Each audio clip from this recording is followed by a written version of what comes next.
Chapter 218. There was an uproar in the live stream. Official acknowledgement. What the F***ck? This isn't a script, is it? She's just an ordinary, warm-hearted citizen? Putting everything else aside, Li Tao, rational discussion. What's the standard of a female celebrity in the entertainment industry to receive a silk banner from the police? At this moment, countless haters were staring blankly at their keyboards with blank looks on their faces. How is she being criticized? How is she being criticized? This female celebrity Xiang Yi is toxic? She's also a female celebrity, but she's either glamorous on the red carpet or taking street photos at the airport. Occasionally there's even some love scandals. What about me? Gardening, cooking, catching pigs, Sanxian, traditional Chinese medicine. She drove a tractor to send a child to school and actually saved the child's life. Come to think of it, I actually have some charisma? With this silk banner representing official acknowledgement, coupled with the fact that the acupuncture she had given Xiang Li was indeed effective, the comments section became much friendlier. Sob, I didn't dare to say anything, but I really couldn't take it anymore. Sister E is still a good child if she knows her mistakes and changes. E has indeed done something wrong, and we'll admit it even if you don't push us over the head. However, I hope you can see the good in her red heart. I'm really confused now.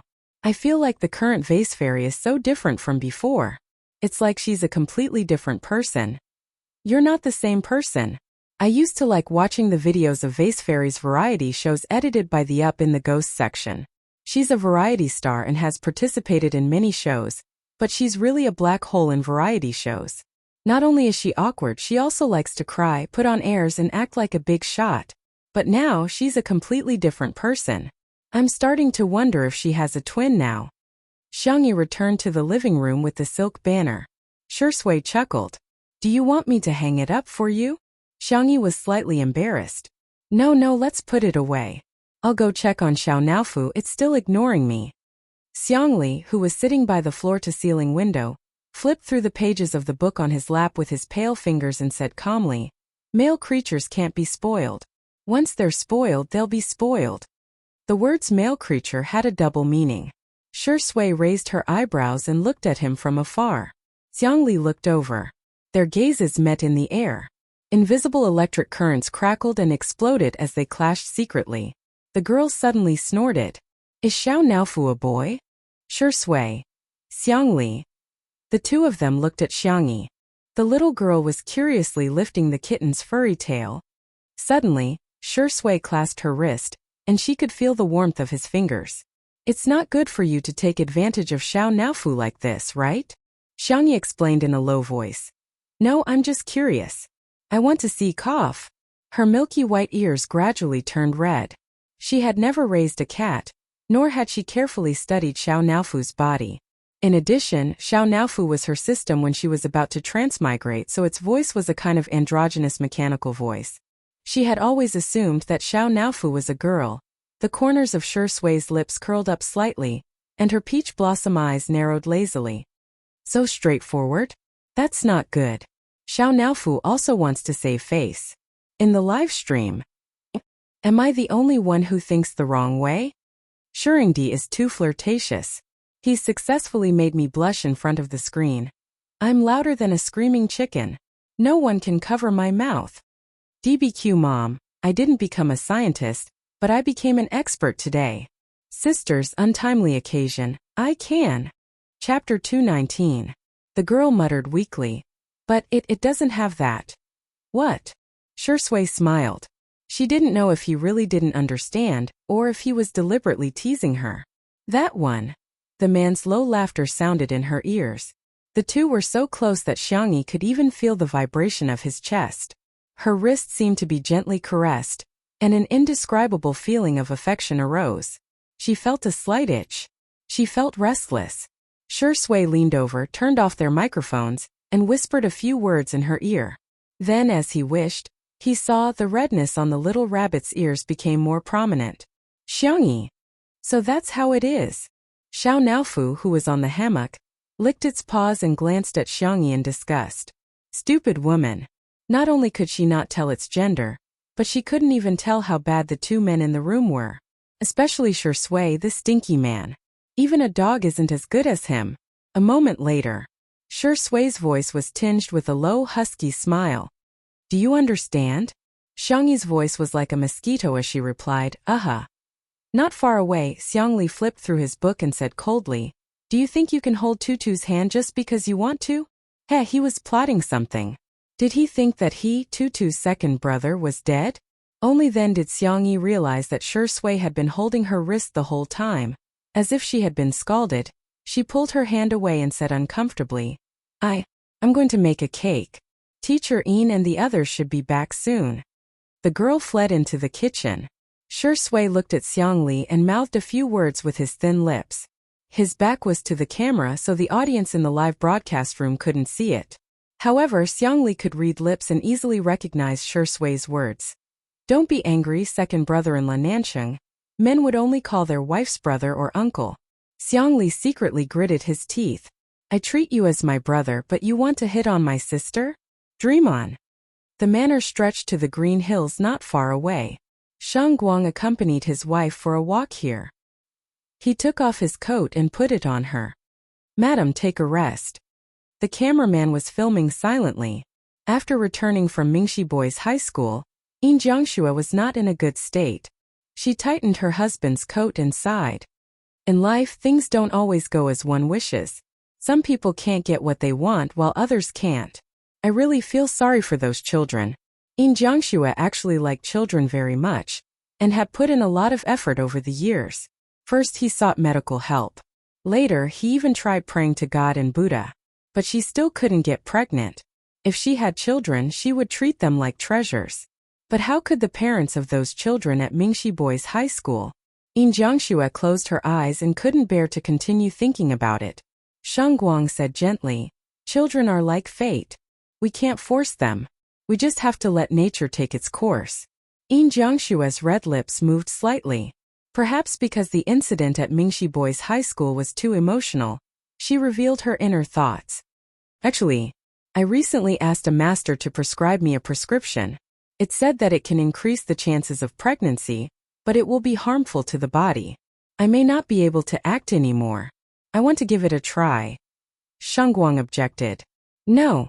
Your health is the most important thing. The live broadcast room was suddenly filled with curses. Is Yin Jiangxue out of her mind? And me? I really don't understand why women like her insist on having children.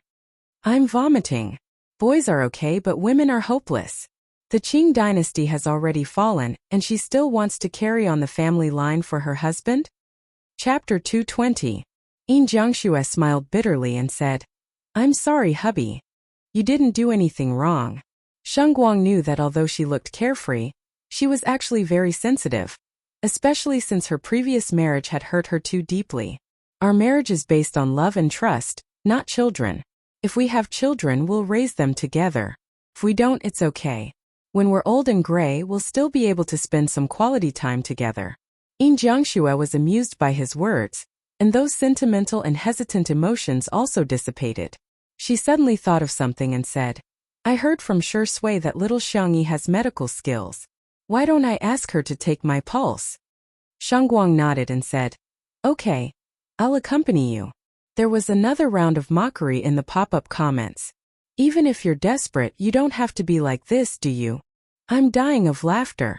Vase Fairy can't treat any incurable disease, let alone infertility. The female star of the Xiang family is full of brainwashing aura. Anyone who comes within 3 meters of her will be 100% effective. In the kitchen, Xiangyi put the chocolate mousse cake she had made into the refrigerator and waited for it to solidify before it was ready to eat.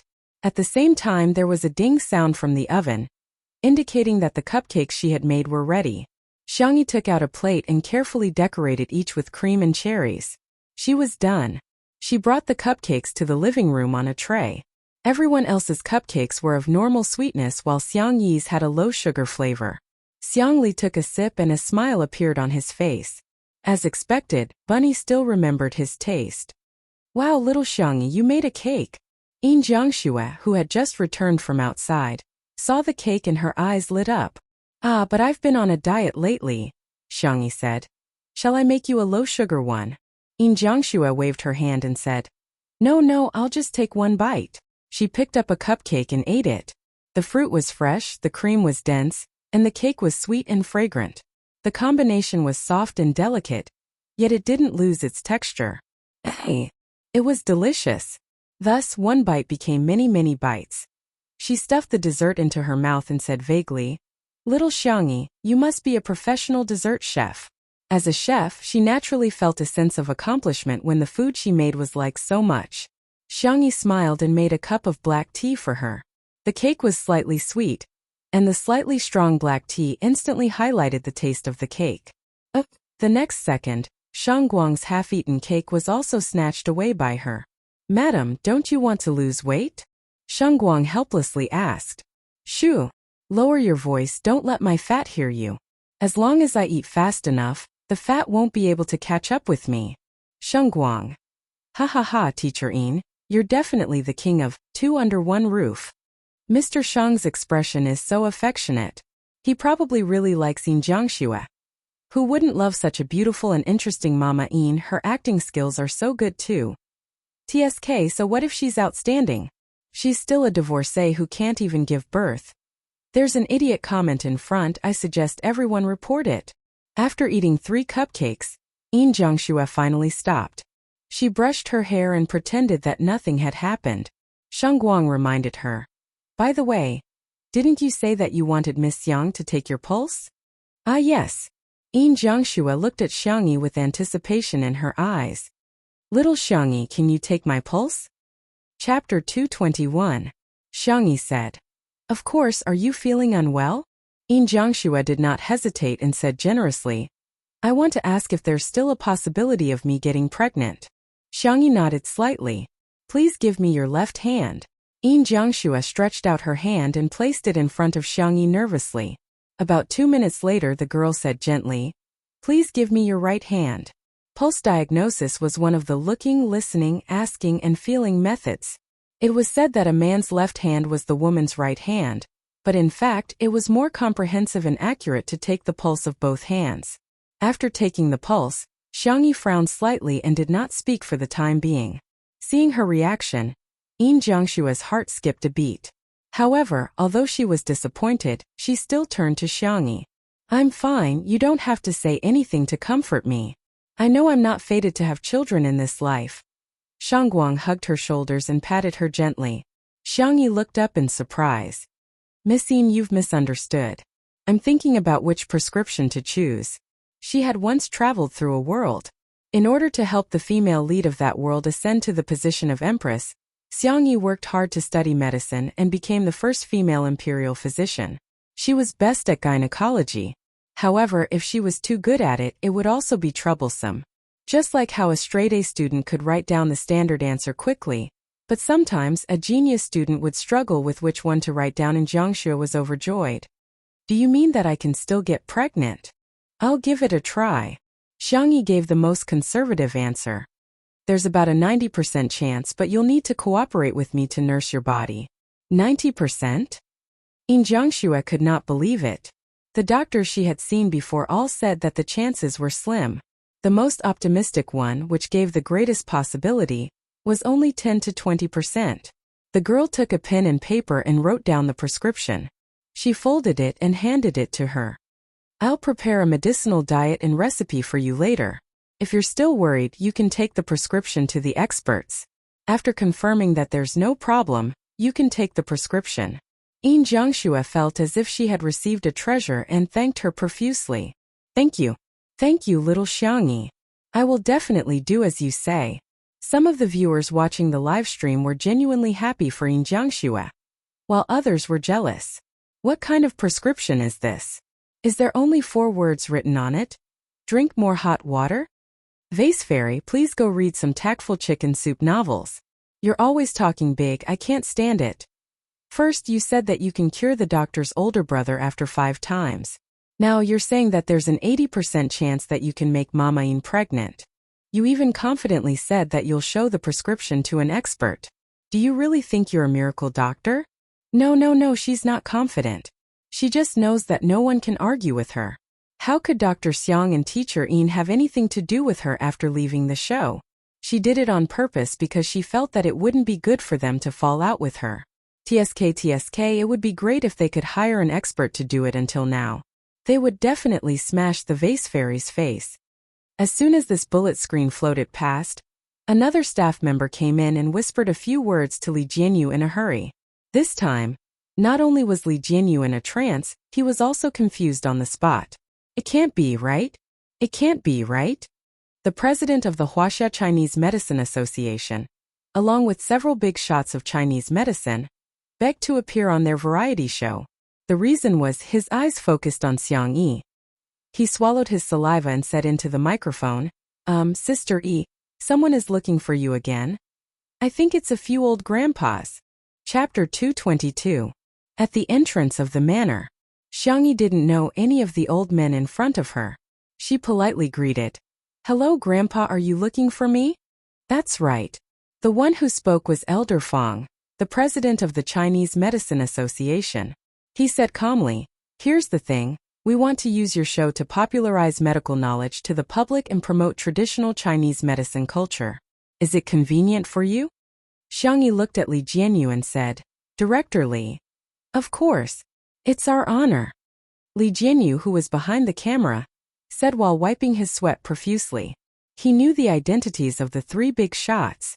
Elder Fong, the president of the Chinese Medicine Association, Elder Yun, the heir of Huichun Hall Medical Hall, Elder Jing, the chief master of Jishur Hall Medical Hall. If the three of them were to appear in Xianxia novels, they would definitely be the immortals hidden in the protagonist's ring. It was no exaggeration to say that they were medical experts that many rich and powerful families couldn't afford to hire. Yet, they were now going to appear on two under one roof. An online live variety show to spread medical knowledge? How was this using a sledgehammer to kill a chicken? This was simply using a green dragon crescent blade studded with gems. This way, please. Xiang Yi led the way in front and couldn't help but take a few more glances at Elder Yun. Elder Yun had a mild temper and he said with a smile, Young lady, do you find me familiar? Xiang Yi nodded and said, Grandpa, there seems to be a photo of you in the guide to traditional Chinese medicine cuisine. Oh, you've actually read the book I wrote? Elder Yun's eyes lit up with joy. Are you interested in diet therapy? At the mention of the past, the young lady was a little embarrassed. Actually, I read it as a recipe book. At that time, I was just learning medicine from my grandfather. Every day, I was either memorizing the names of herbs or prescriptions. I felt that it was too boring, so I cooked according to your book. My favorite food is your American ginseng double snow lean meat soup. It tastes especially good with some candied dates. Elder Yun smiled and didn't forget to give Elder Fong and Elder Jing a smug look. This disciple of mine is mine. Elder Fong was unperturbed. He stroked his beard and looked like an otherworldly expert. Elder Jing snorted in disdain. You've published a few books. Other than the Guide to Medicinal Cuisine that's a bestseller, the other books are all slow-selling. Which publisher doesn't cry when they see you? Elder Yun. In addition to diet therapy, he also studied other aspects of traditional Chinese medicine. The books he wrote were profound and complicated, and he liked to quote ancient Chinese. Not only did he require the reader to have outstanding medical skills, but he also had to keep up with the literacy level. Otherwise, they wouldn't be able to understand what he wrote. As a result, most of his books didn't sell well. Elder Yun faintly smiled. I heard that you were poisoned when you tried medicinal herbs a few days ago? I'm afraid you're the current Shenong, Li Shizhen of Nancheng. Elder Jing. He flew into a rage out of humiliation. That's a foreign herb.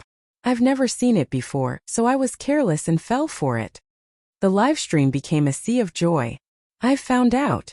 These people are all titans of the Chinese medicine industry, but they're like primary school students when they get along with each other. Ha ha ha. Master, teach me how to insult people. No, teach me medicine. It's okay to expose each other's shortcomings, how mean. But I don't mind listening to more dog talk. When everyone entered the living room, they naturally exchanged a few pleasantries. Yin Jiangshua's eyes lit up when she heard their true identities, but then slowly dimmed. How could such a big shot make a move so easily? Chapter 223. She had been looking for famous doctors all these years and had seen the fickleness of the world. She had met doctors who were benevolent, doctors who were only after money, and even scammers who weren't good at medicine. The more skilled a master was, the more difficult it was for ordinary people to make an appointment with him.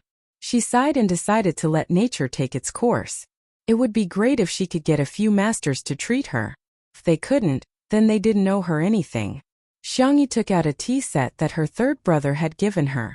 Xiangqi had good taste, so the tea set he had chosen was simple and beautiful. It was pleasing to the eye just by looking at it. She warmed the cup, washed the tea and made the tea. The young girl's actions were natural and elegant.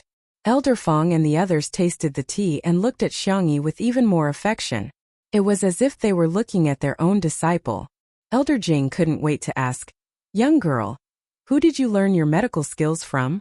Xiangyi answered honestly, "My grandfather." "Xiang Yin?" Elder Jing frowned. "He's quite good at medicine." He had Xiang Yin as his WeChat friend, but that old man always liked to show off how cute his little granddaughter was. It was very annoying, so he had blocked Xiang Yin a few years ago. Now that he thought about it, he regretted it so much. He had missed such a good seedling. Elder Yun took a sip of tea and said, "It's rare to hear you praise someone. I thought you were too short of vocabulary and had never learned any commendatory words." Elder Jing retorted, "Commendatory words are used to praise people." Elder Yun was speechless. Seeing that the two old friends were about to quarrel again, Elder Feng rubbed his forehead and said, "All right, don't forget about business." The two old men instantly shut their mouths and stared at Xiangyi with burning eyes. The young girl instinctively shrank behind her brother. Xiangli lowered his eyes and drank the tea. The corners of his mouth curled up slightly. However, Shi Sui seemed to have seen through something. He pushed his glasses up his nose bridge and asked with a smile, "How are you going to popularize medical knowledge?" "Our program team will cooperate fully." Elder Feng said faintly, "If we were to talk purely about theory, it would be too boring. I'm sure the young people in front of the screen wouldn't like to hear us talk about yin and yang, the 5 elements, evil energy and cold energy. Therefore, we're going to use practical methods to convey it. Is there anyone present who is unwell? For example, excessive internal heat, cold, headaches, and so on." At first, no one dared to say anything out of fear of their identities.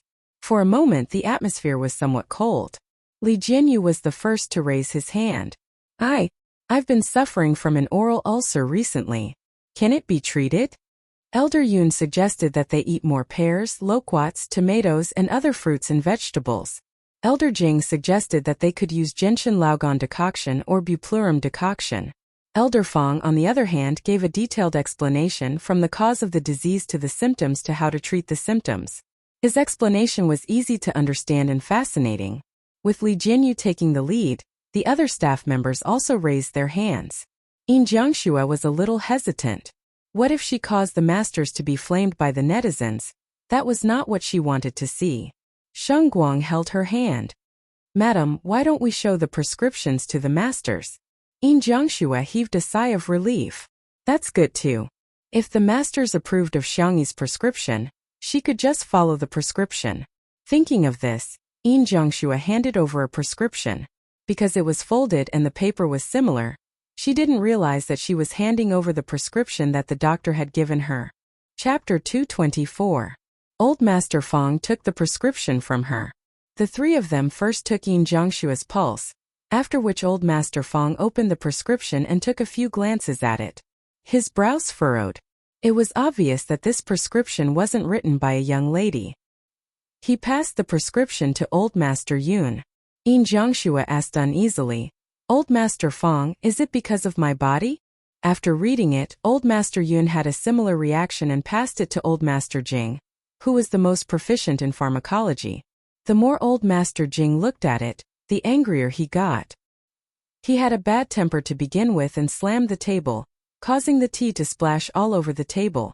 "Nonsense! What kind of lousy prescription is this? It looks like a pile of expensive supplements, but it's actually just a pile. It's fine if it's just a temporary solution. But this prescription is also extremely harmful to the body. If you take it for a long time, not only will it be impossible for you to get pregnant, even your internal organs and meridians will be affected." Quack. No, this kind of person doesn't deserve to be a doctor. Yin Jiangxue's face turned pale. So, it's still impossible for me to get pregnant. The netizens in the livestream were furious. Wasn't this prescription written by Vase Fairy? I want to throw a gas can at her. She's treating human life like grass. She's deliberately trying to kill someone. Oh my god, she's quite polite when she calls her teacher Een, but I didn't expect her to be so hypocritical. It's fine if you don't know how to treat it, but why do you have to harm others? Ah, big shots, look at the doctor's brother's hand. Has his condition worsened? I'm breaking out in cold sweat. F***ck, that's right. She even performed acupuncture on Dr. Xiang. That burning sensation won't hurt his nerves even more, right? Normal acupuncture won't cause burning. The comments were filled with anger, and many netizens even began to curse Xiangyi's ancestors. At the critical moment, Shi Sui narrowed her eyes and said in a calm voice, Mama Een, that prescription wasn't written by Sister E, right? As soon as she said that, someone angrily retorted in the comments, why does Shi Sui always defend Vase Fairy? How dare he lie like that? She clearly wrote the prescription just now. Does she think that the tens of millions of viewers in the live stream are blind? Een Jiangxue was stunned for a moment. She quickly rummaged through her pockets and realized that there was a prescription inside. Her mind was blown, and it took her a few seconds to calm herself down. She opened it and was filled with apologies. I'm sorry, this is the prescription that little Xiangyi gave me. I'll have to trouble you guys. Oh? The little miracle-working doctor opened it? Elder Jing was the first to snatch it over and looked at it carefully. The more he looked, the brighter his eyes became. It could be called a good prescription. However, if he were to perfect the formula, it would be even more perfect. Elder Yun couldn't wait any longer. Let me see. Elder Jing turned around childishly. No, mine. This was his future disciple, and he should be the one giving pointers. Elder Yun complained to Elder Fong. President, look at him. How can he be so domineering? Elder Fong was also a little speechless. He coughed lightly, indicating that Elder Jing should not go overboard. Only then did Elder Jing reluctantly move the prescription towards Elder Yun. Then let's look at it together. Elder Yun put on his reading glasses. The two old men, who were more than 100 years old, were full of praise as they looked at it. They were like the bootlickers in music games. This handwriting is as sweet as a tree and as gentle as a breeze.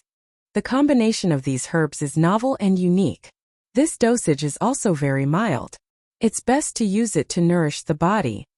Thousands of words turned into a sentence that the two of them slapped their thighs in unison. Wonderful. Chapter 225. That was followed by the exclamation of, wonderful. The netizens in the live stream were dumbfounded. The Vase Fairy wasn't the one who wrote the first prescription that was criticized. The Vase Fairy was the one who wrote the second prescription that was praised so highly. Not only the netizens, but the executives of Muyao TV were also about to vomit blood. The number of viewers in the live stream of Two Under One Roof had reached 10 million. The executives also received news that many national brands had begun to contact Two Under One Roof. At first, no one was interested, but now they were scrambling for sponsorship. It was said that the highest bid had already reached 50 million yuan in sponsorship fees. And a variety show could have multiple brand sponsorships at the same time. On the other hand, eating well for all three meals, which they spent hundreds of millions to invite Zhuoyi and Pop Queen Jiangyu, still had a lukewarm 4 to 5 million viewers. At the beginning, the idea of Two Under One Roof was proposed by Li Jianyu, and Li Jianyu was forced to leave. The station head's face was dark and cold as ice as he stared at a certain figure at the conference table. That person was the executive who defended Chan Mian and forced Li Jianyu to leave. Because of his actions, the station was now losing at least a few 100 million yuan. If Li Jianyu had stayed, wouldn't the success of Two Under One Roof now belong to Muyao TV?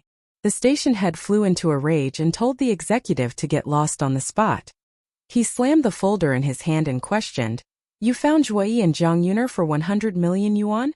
Why can't you find an artist like Xiangyi?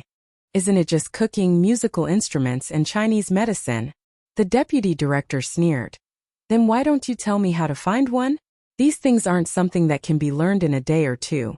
Culinary skills are fine, but at the same time, musical instruments are rare.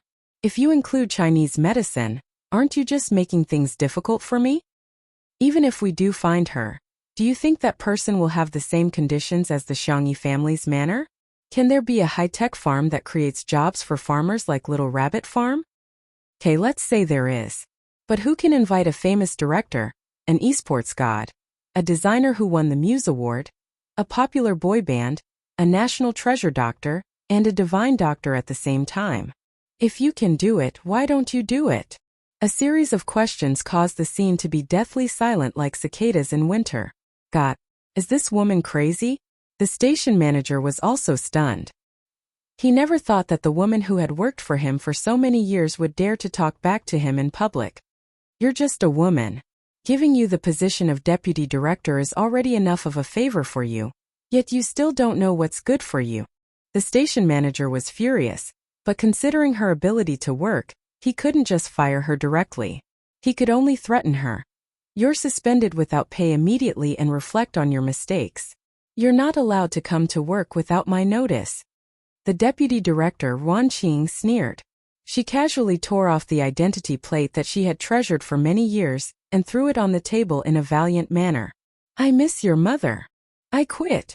At this moment in the manor's living room, seeing that his two old friends couldn't stop praising her, Elder Fong had no choice but to say, Madam Yin, you don't have to worry. If you take good care of yourself according to this prescription, there's a possibility of you having a child. Forget it, I'll be more conservative with my words. He paused for a moment and felt a sense of pride. There's a 99% chance that you'll have a child. Yin Jiangxue was pleasantly surprised. She sobbed and covered her face with her hands, crying tears of joy. Chapter 226. Sheng Guang was also a little moved.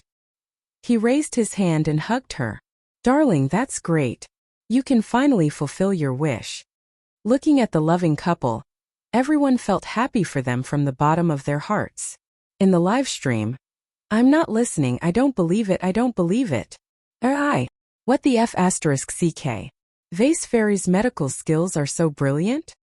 She should be really amazing. After all, these people are all giants in the Chinese medicine industry. I'm just curious how the program team managed to invite them. Li Jinyu happened to catch a glimpse of that comment and thought to himself, I really didn't invite them. The big shots are the ones who came willingly. They don't even need to pay for their appearance.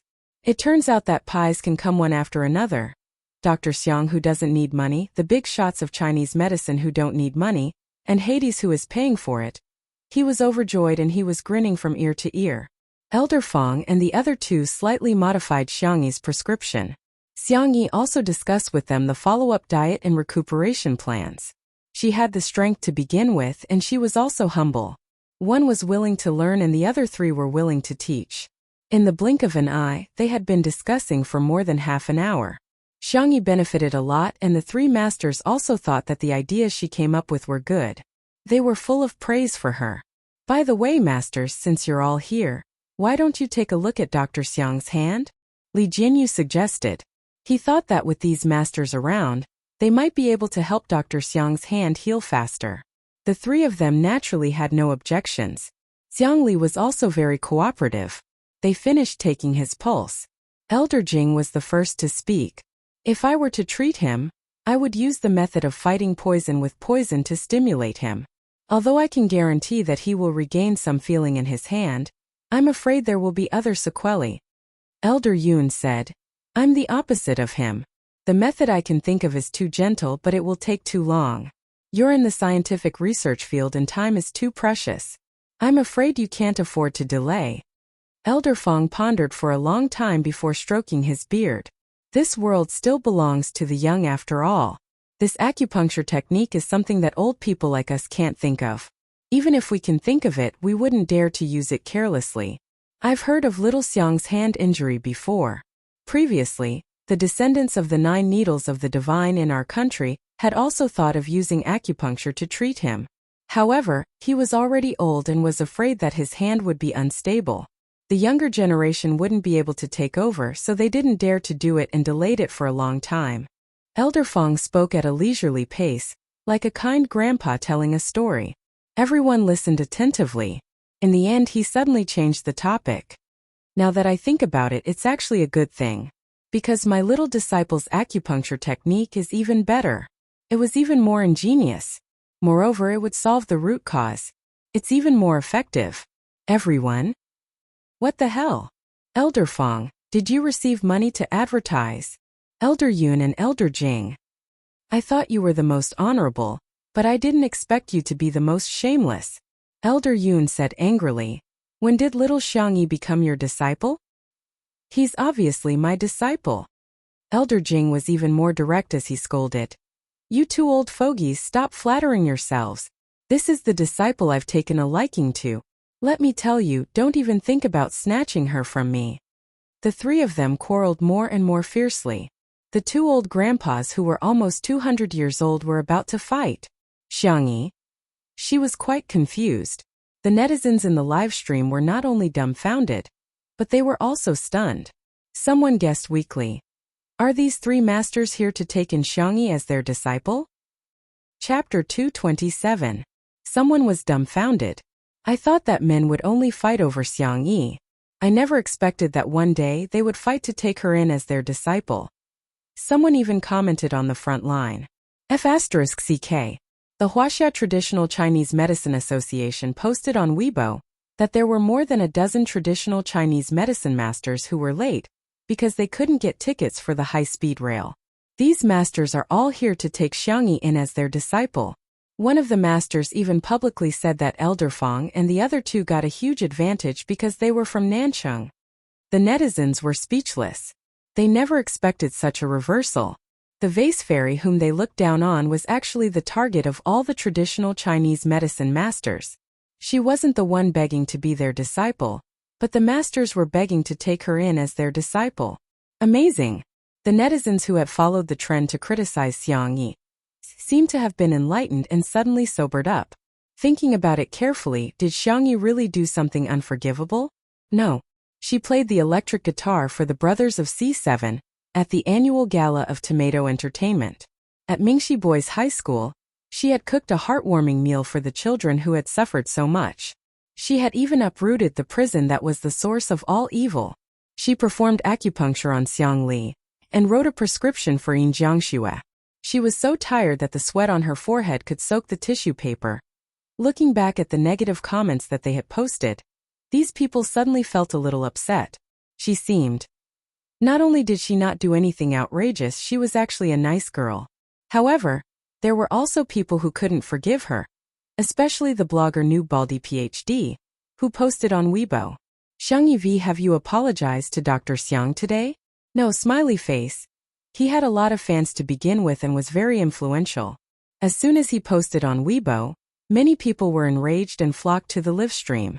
Wow, she's cleared her name just like that. Isn't it her duty to treat Dr. Xiang? After all, if it weren't for her, Dr. Xiang wouldn't have gotten injured. Haha, didn't you hear that the masters know her grandfather? She's a second-generation doctor.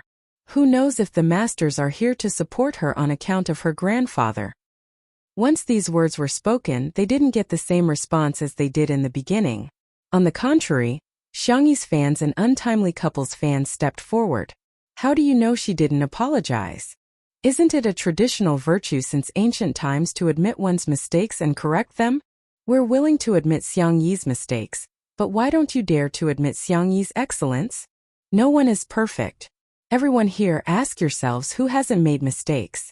Why do you hold Sister E to the standard of a saint, but hold yourself to the standard of a rotten person? Just as the two sides were arguing, Shi Sui suddenly opened her mouth. Seniors, may I trouble you to take Sister Yi's pulse? The three grandpas who had already started rolling up their sleeves looked at Xiangyi in unison. Little disciple, where are you feeling unwell? Disciple, why didn't you tell me earlier that you were feeling unwell? My beloved disciple, stretch out your hand. Don't panic. With me here you will be cured. Xiangyi looked at Shi Sui in bewilderment, not understanding why he was doing that.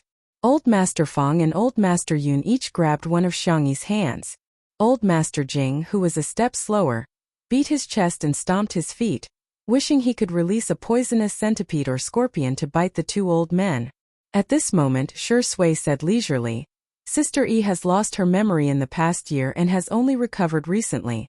I'm worried if there will be any sequelae. As soon as she said that, there was an uproar in the live stream. Vase Fairy has amnesia? Chapter 228. Oh my god, art indeed comes from reality. What the F***ck? That was why it made sense. She was stupid last year because she lost her memory. Now that she has regained her memory, she's normal again. I've always liked Sister Yi's looks. I've watched all the television dramas and variety shows that she has participated in. Actually, I've guessed that she has dual personality disorder. Their personalities are really worlds apart. There was also a group of people who refused to believe it. You can even come up with an excuse like memory loss? Sure, Sway, you're awesome. As expected of a man who has won the Best Actor and Best Actor awards. Look at how natural his acting is. Little fresh meats come out and take a beating. Hey, what a coincidence.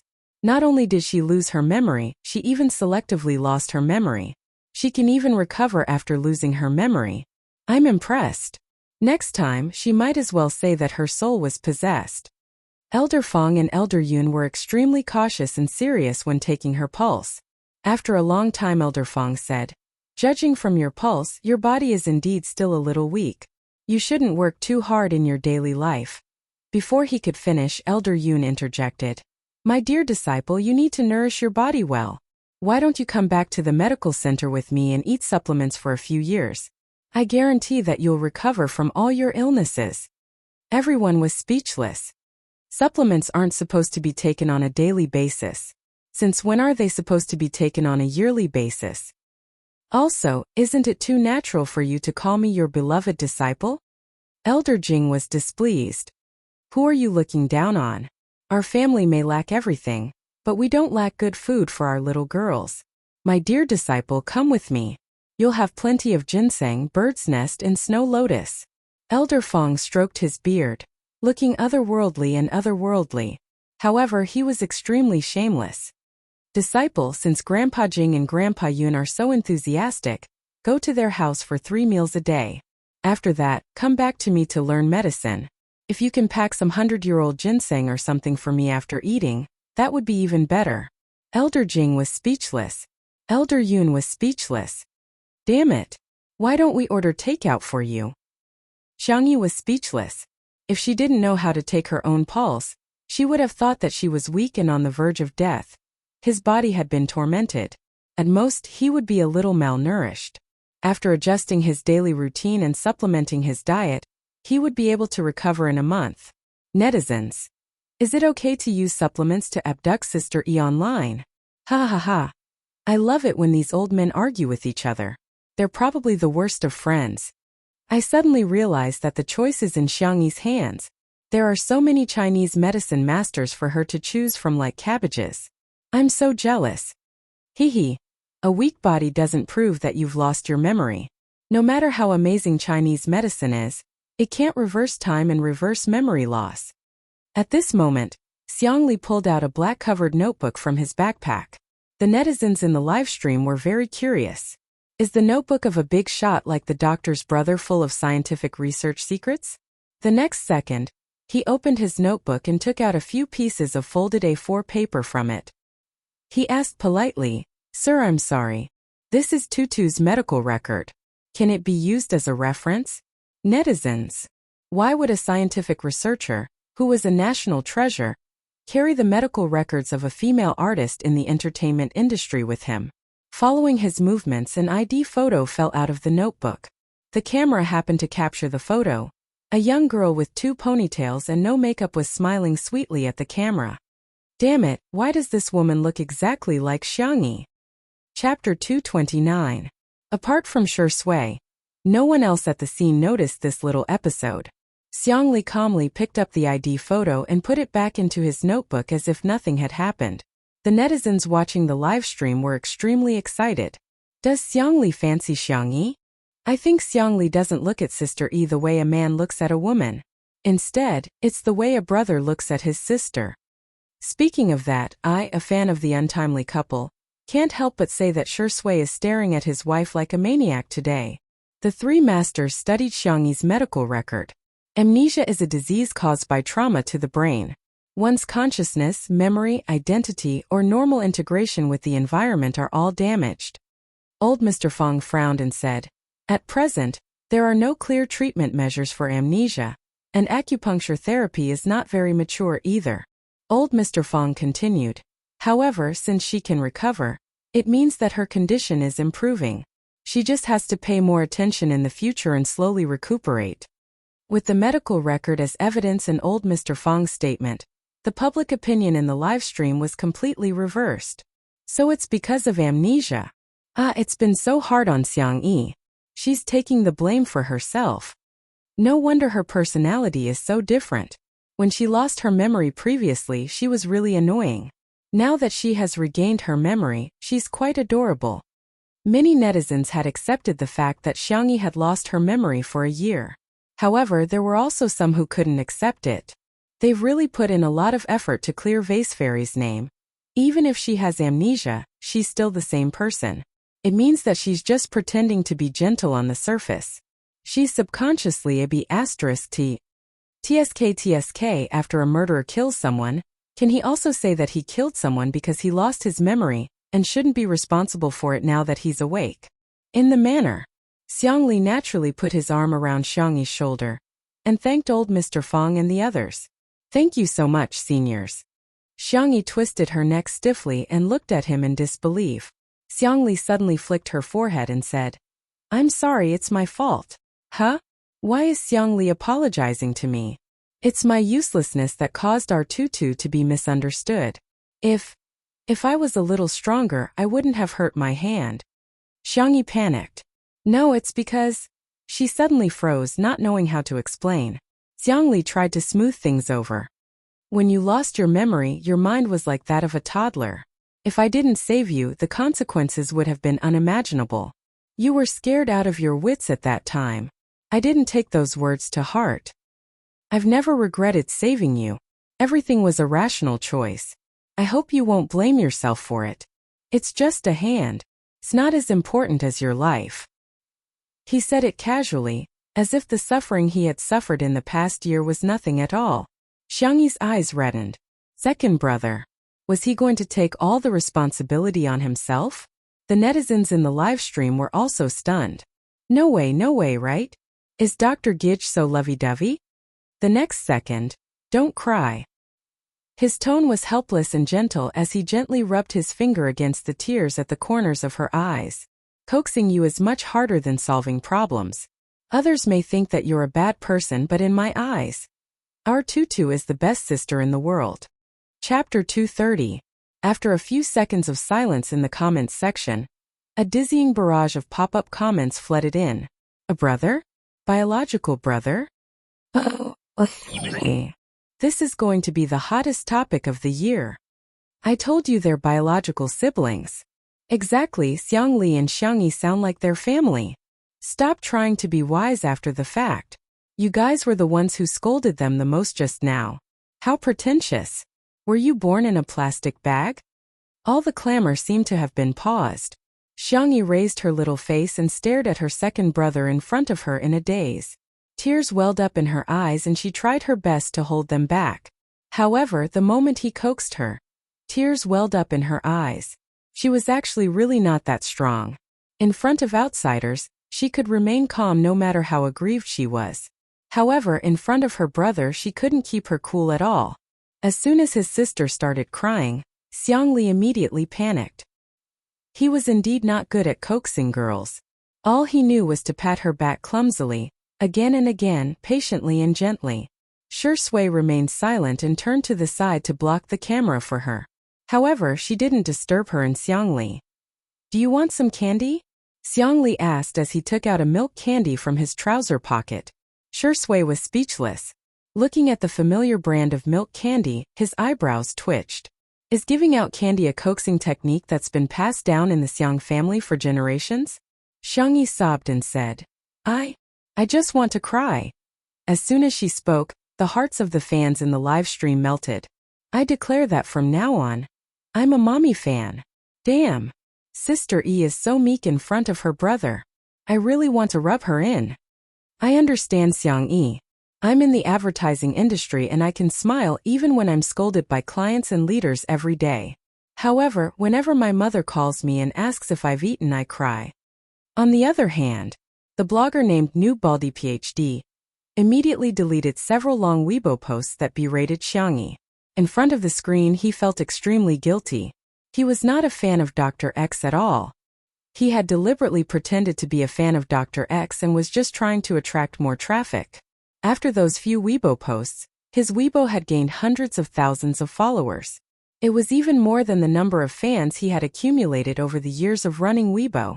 In this era where traffic could be converted into cash, this meant that his Weibo could receive more promotions and earn more money. He originally thought that he was quite smart, and the feeling of standing on the moral high ground to judge others was really too good. Who would have thought that Xiangyi was Dr. X's biological sister? In this way, his indignant denunciation had all become a joke. But Dr. X and Xiangyi were both so busy, so no one would argue with him, right? Thinking up to this point, Baldy decided to get lucky and registered a SMUF account. Since the number of views on the anti-celebrities Weibo was so high, why would he still want to be a campus treehole blogger? 10 minutes later, the wind at dusk was chilly, and everyone was cooling off in the pavilion of the manor. Xiangyi had already gotten a grip on her emotions. After calming down, she felt a little embarrassed. She actually cried in front of so many people. A piece of watermelon was suddenly stuffed into her hand. She looked up and made eye contact with Shui's deep and narrow peach blossom-shaped eyes. He smiled and said, "Have a piece of watermelon to hydrate yourself." Feeling a little embarrassed, Xiangyi said, "Thank you." She held the watermelon and nibbled on it. Little did she know how excited the fans of the couple were. Shui cut the sweetest part of the watermelon and gave it to Sister E. Rounding it up, this was the wedding candy. Open your mouths and eat the candy. Chapter 231. Mommy, I'm so jealous. Sister E looks like a little bunny when she's eating the melon obediently. Just now, Shui blocked the camera for Tutu. Previously, he also blocked the camera for Tutu when she was sad. This man is really considerate. What the hell is a big cotton-padded jacket?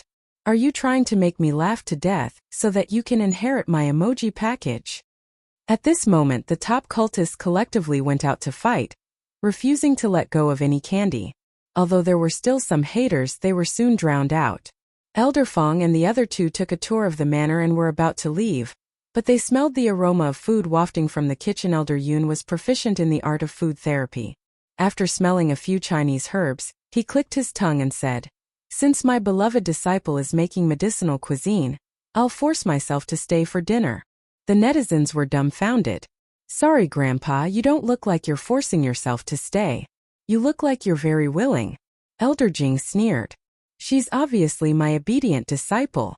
Seeing that the two of them were about to argue again, Elder Fong suddenly said, "Why don't we accept her as our disciple together? Wouldn't that be perfect?" Elder Yun thought for a few seconds and said, "I'll think about it." Although Elder Jing didn't agree, he didn't argue, which was rare. However, the netizens in the livestream didn't think much of it. They thought that Elder Yun and Elder Jing were just giving Elder Fong face and didn't turn them down directly. As the dishes that Xiangyi had prepared were served one after another, the number of viewers in the livestream of Two Under One Roof also increased. The foodies had arrived. Countless people had prepared their meals or ordered takeout, accompanied by drinks and snacks. They were all staring at the screen and swallowing their saliva. Braised pork with thick oil and red sauce, tender and glossy steamed pork ribs with garlic light, and delicious fish head tofu soup. There were vegetarian dishes, dry fried mushrooms, cold shredded bamboo shoots, and so on, which filled the entire table. There were also two medicinal cuisines, one of which was the American ginseng lean meat soup from Elder Yun's medicinal cuisine guidebook, while the other was Xiangyi's original casserole soup. Elder Fong and Elder Jing picked up their chopsticks reservedly, but when they tasted the first dish, they paused in unison. "My obedient disciple's cooking skills." Elder Yun impatiently tasted the two medicinal cuisines. The American ginseng double snow lean meat soup was improved based on his medicinal cuisine recipe. Tasted better. As for the casserole soup, through the combination of food and fine cooking, it looked, smelled, and tasted perfect. He had truly achieved the point where medicine borrowed the taste of food, and food aided the medicine's medicinal properties. Bitter medicine had turned into delicious medicine. After drinking 2 bowls of soup, Elder Yun suddenly put down his bowl with a solemn expression. Xiangyi said gently, "Grandpa Yun? Is the food not to your liking?" "Why are you calling me Grandpa Yun?" Elder Yun pretended to be angry. "Call me Master." Elder Jing was anxious. "You're really annoying." However, Elder Yun said earnestly, "Come, my beloved disciple, this is your second master." "Elder Jing?" Elder Yun turned his head and looked at Elder Fong. Oh. Elder Fong suddenly had a bad premonition. As expected, Elder Yun made a gesture. "That's your third master." In the live stream. Is old Yun crazy? How can he accept a disciple like this? That's right, other people have a master with a few disciples. How can there be a few masters with a disciple?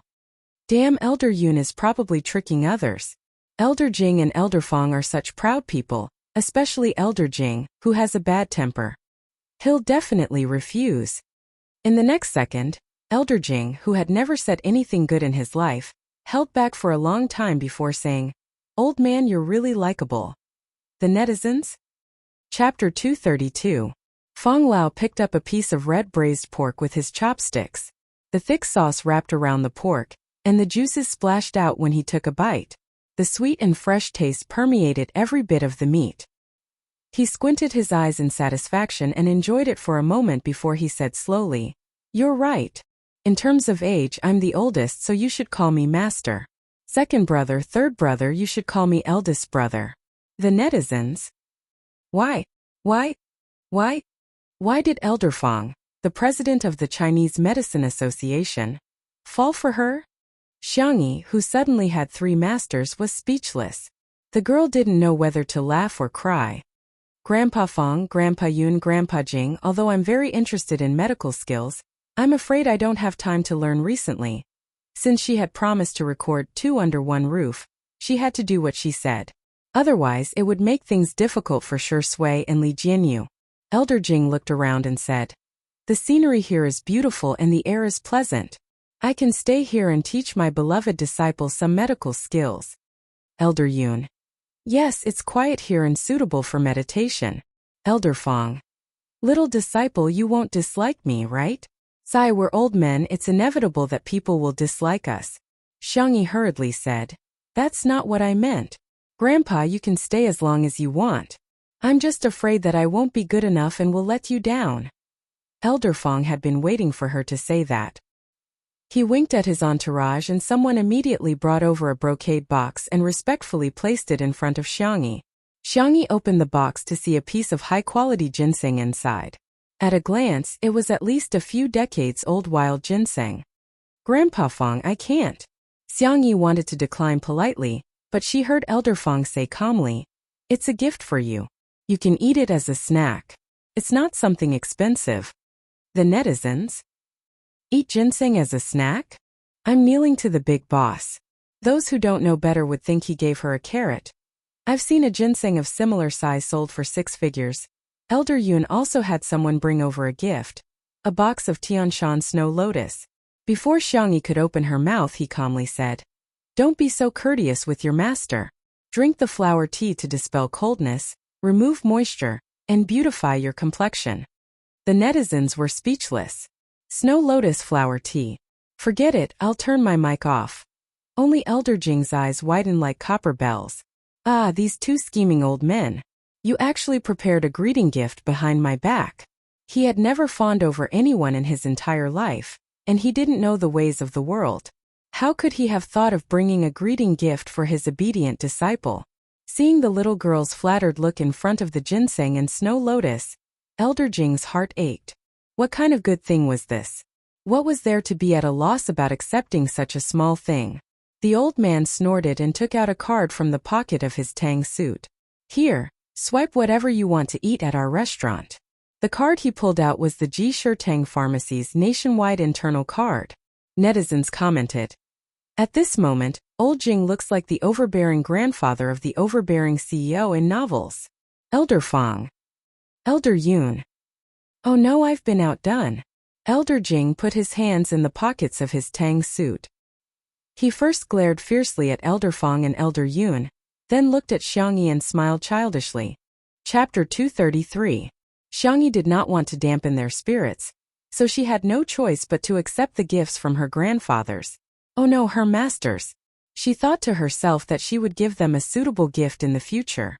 Seeing that the young lady had accepted the gifts, the three masters heaved a sigh of relief. This meant that the young lady had acknowledged them. The atmosphere at the dining table became more harmonious. Suddenly, there was a strange sound coming from the depths of the garden. Xiangyi was about to check it out when she acutely noticed that a few agile shadows had emerged from the dark. The nature of Xiangli's work was special, and Elder Fong and the others were influential masters in the field of traditional Chinese medicine. Simply put, the only thing the manor lacked today was the bodyguards of these big shots. Soon, more than 10 boys with dusty faces were carried over as if they were little chicks. Reporting. "These people are sneaking around and trying to barge in," said a stern and cold voice. Rong Hui was the first to retort. "Who's sneaking around? Don't slander us." "Then why didn't you leave the front door open? I have a legitimate reason to suspect you. Tell me, what's your motive?" Xiangyi got up in time. "I know them." Rong Hui and the rest were then released. "What's going on? Are you interrogating us like we're criminals?" Rong Hui muttered softly. When he saw Xiangyi's face, he suddenly felt guilty and whispered, "Sister, we don't have any ill intentions. We just wanted to come and see you before we leave." After a few hours of construction work, Mingxi Boys High School was almost done. Most of the children had been taken home by their parents. However, there were also children like Rong Hui who did not want to go home but had nowhere to go. Probably because of the fledgling complex, they all had similar subtle feelings for Xiangyi. It was as if they could draw a sense of security from her. Xiangyi crossed her arms. "It's already so late. Are you going to stay out all night? Wait here obediently. I'll arrange for a car to send you home." "You don't have to arrange it. It's not like we don't know how to take a taxi," Rong Hui retorted. The little wolf cub was quite fierce and intimidating at first glance. In the next second, rumble. Rong Hui's stomach growled. The atmosphere became extremely awkward. Xiangyi turned her face away. She tried to hold it in for a few seconds, but in the end, she couldn't help but burst out laughing. As soon as she laughed, even Rong Hui's underlings betrayed him and laughed mercilessly. Rong Hui's ears turned red as he gritted his teeth. "What's so funny? It's not funny at all." Little did she know that the netizens in the livestream were laughing like crazy. Ha ha ha ha, incompetent rage. Little brother must be shy. He wants to see Sister E bully him. Seconded. Although I like E who is meek and gentle in front of her brother, I like even more when she's cool in front of her brother. Xiangyi finally managed to control her expression. "Ahem, you didn't have dinner?" A child in the crowd said shyly. "This place is too remote. There's no place to eat nearby." When Xiangyi heard this, she said helplessly, "Then we'll leave after we finish eating. Go to the tool room and get a stool for each of us to sit here." Rong Hui recalled how tired she looked when she was cooking in the afternoon and immediately panicked. "Who wants to eat your cooking?" "I don't want to eat at all," someone behind him said. "But you ate 8 buns made by sister for lunch, and even poured out the last few drops of seaweed and egg drop soup," Rong Hui yelled. "Ah, shut up." Chapter 234.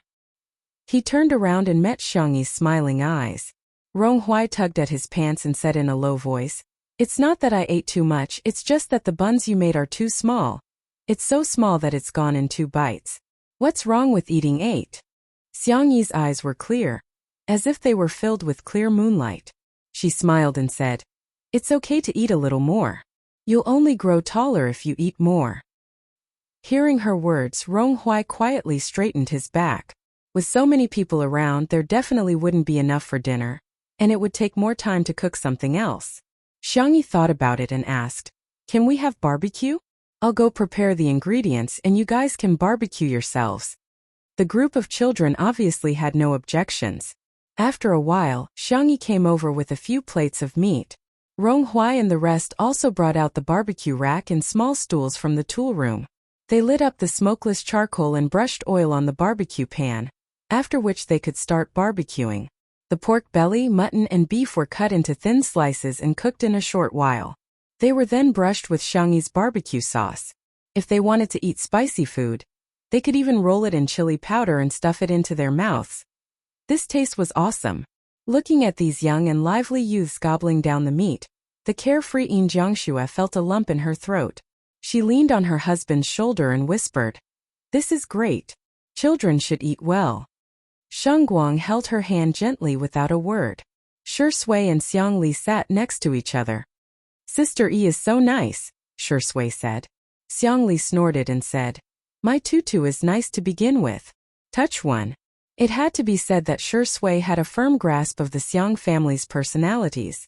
For example, Xiang Li seemed to be intelligent and flawless, but in fact he was especially fond of alcohol. However, due to the nature of his job, he couldn't drink often. Hence, although Xiang Li was very displeased with Shi Sui, she toasted with him. Shi Sui lowered her eyes and drank the wine. The corners of her mouth curled up slightly, and there was a trace of a triumphant smile in her eyes. She raised her hand and turned off the microphone. She deliberately lowered her voice and said in a lazy and magnetic voice, "Second brother-in-law, since you've drunk the wine, when do you think it's appropriate for me to deliver the betrothal gift?" Xiang Li. "You want to marry my tutu?" Xiang Li also turned off the microphone and sneered. "Do you think I'm dead?" Shi Sui looked into his eyes. His long and narrow peach blossom eyes curved outwards. He always looked very affectionate when he looked at others. He was very good at acting innocent and pure. "Then it's not impossible for Tutu to marry me." Xiang Li. F***CKU. Have some shame. He had never seen such a shameless person. In fact, Shi Sui knew that she couldn't hide it from Xiang Li, so she decided to come clean. Xiang Qi had a chance to see his feelings for Xiangyi when they met. As for Xiang Feng, with Xiang Feng's IQ, he would probably only be able to see it on the day of the baby shower. A slender figure appeared next to him. It was Xiangyi, who had returned from preparing the ingredients. Shi Sui chuckled. "Thank you for your hard work." "It's nothing. I just cut some meat. They washed the vegetables themselves." Xiang Li suddenly stood up and patted Shi Sui on the shoulder. "Change seats with me. Bastard, don't even think about coveting my sister." Shi Sui kindly changed seats with him. Soon, Xiang Li began to tease his sister. "The kid you were talking to just now is quite handsome." Xiangyi. "Fortunately, brother, you're the most handsome." Xiang Li raised the corners of his mouth. Then he lowered them and asked a question. "Then who's more handsome, me or Shi Sui?" Xiangyi. Chapter 235. She was obviously hesitating. When her cherry lips moved slightly and she was about to speak, Xiang Li sneered. "Is this something that you need to hesitate about? Shouldn't she immediately blurt out that her brother is the most handsome person in the world?" I just think that you two are both handsome in your own ways." Xiangyi, who had a strong desire to survive, tried to salvage the situation. "But I think you're the most handsome." Shi Sui, who had changed seats, happened to form a corner with Xiangyi's seat. Hence, he could see all of her movements and expressions without any scruples. Hearing her words, he raised his eyebrows. Xiangyi turned her face and stole a glance at Shi Sui, only to accidentally make eye contact with him. That was awkward. She then corrected herself. "Brother Shi Sui, you're very handsome too. Especially handsome." "Ha." Xiang Li laughed coldly. The live stream viewers burst into laughter because of the conversation between the three of them. Ha, Sister E is so cute when she's caught in a dilemma. My PhD brother actually has such a childish side? I don't believe it. Indeed, men are like children who never grow up. Xiangyi has had a hard time taking care of Xiangyi today. Xiangyi was conflicted for a while before asking weakly, "Brother, do you think brother Shi Sui is handsome?" Xiang Li said, "He's ugly." Shi Sui's expression remained unchanged. However, Xiangyi said seriously, "Brother, you're stepping on him. It's wrong to praise him and step on him." Walla Xiang Li's heart cracked. She's protecting that dog of a man just like that? Also, you're obviously lying through your teeth. Brother Shi Sui is indeed very handsome. Wallalala, Xiang Li's heart was completely shattered. Xiang Li was furious. He picked up the glass of wine and downed it in one gulp. Xiang Yi was a little nervous. Brother, are you angry? A certain actor's entire body was filled with the fragrance of green tea. Sister Yi, it's all my fault. I made Xiang Li unhappy. Don't worry about it. Just let him do whatever he wants. I don't mind at all. Xiang Yi said subconsciously. How can I blame you? Xiang Li became even angrier. Feng Lao and the others were all young. After the meal, they chatted for a while before Xiang Yi took them to the guest room to rest. The group of youths were still barbecuing, but Yin Jiangxue was talking to Rong Huai. No one knew what they were talking about, but Rong Huai suddenly looked at Shi Sui and stared at her for a few seconds before quickly looking away. Rong, your face is made for the big screen. You should really consider entering the entertainment industry, Yin Jiangxue said with a smile. Perhaps it was fate, but she found Rong Huai particularly pleasing to the eye. She could not help but give him a few pointers. I heard that your cultural results are not particularly good. If you start preparing for the arts exam now, you can make it in time. Rong Huai pursed his lips and said sullenly, Thank you, I'll consider it seriously. He was a little hooligan, but he could tell right from wrong. He could sense Yin Jiangxue's kindness. Let's add each other on WeChat. If there's anything you don't understand, you can ask Auntie. After the two of them added each other as friends, Rong Huai suddenly asked softly, Auntie Ina, can I become as capable as him? He refused to say Shi Sui's name awkwardly, but his eyes landed on Shi Sui. Yin Jiangxue touched the wolf cub's head and said, Anything is possible, but are you interested in acting? I can recommend a few schools to you then. Rong Huai did not answer, but he already had an answer in his heart. He just wanted to be closer to someone, just a little closer. Until standing at a position where he could stand shoulder to shoulder with her. Chapter 236. It was getting late at night. Xiang Yi came out of the villa, only to find that the courtyard was still too dark with only a few street lamps and the lights from the production crew. She went to the tool room and dug out a few handmade lanterns that she and her brothers used to make. Rong Huai and the others came over. Wow! There are actually lanterns with candles now. Sister, do you want to hang this? Do you want a ladder? Xiang Yi said. No, you can just pass it to me. Huh, but can you reach it? Before he finished speaking, Xiang Yi climbed up a tree skillfully, her movements as fast as those in Wuxia movies. The teenagers? The netizens? Are you there? Xiang Yi, do you know that your fairy persona has been ruined? Damn. I thought Sameo Gu and Sanmao Gu were fast enough, but I didn't expect Sister Yi to be the fastest. I suddenly remembered that Xiang Yi got injured because he went rock climbing with Xiang Yi. The Xiang family actually has such an ancestral skill. If you don't share it, you're not Chinese. The group of boys opened their mouths so wide that eggs could almost be stuffed in. Xiang Yi said calmly, Give me the lantern. Rong Huai, who was the tallest, handed her a lantern in a daze. She hung it up, lit it, and then Xiang Yi climbed to the next tree. After hanging the lantern, the courtyard not only became brighter, but it also added a touch of warmth. The warm light of the lantern spread out, and a few moths gathered and bumped into it without hesitation. It was rare for Xiang Li to indulge himself that night. He drank too much and leaned back on the recliner in a drunken stupor. The top two buttons of his shirt were unbuttoned, revealing some of his fair skin and thin collarbones. The red mole at the end of his eye looked even more alluring. Xiang Yi drank a lot with him too. Although her head was dizzy, she was somehow sober. Yin Jiangxue picked up a ukulele. She hadn't touched a musical instrument in a long time, and her hands were a little rusty. She stumbled as she played the ukulele. I have to practice more so that I can sing it for our baby in the future, she said in an expectant tone. Sheng Guang clapped for her with a smile in his eyes.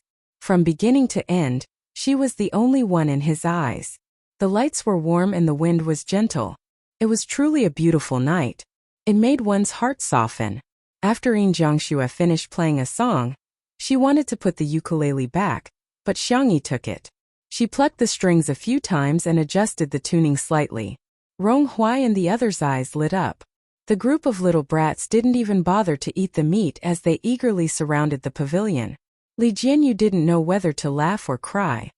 Hey, you guys are blocking Sister Yi's camera. The children were laughing and joking, pushing each other and chasing each other away. They quickly made way. In the live stream. Ah, is Sister E going to sing? Boo-hoo, these kids are like two different people from the day. They're laughing. They must really like Sister E.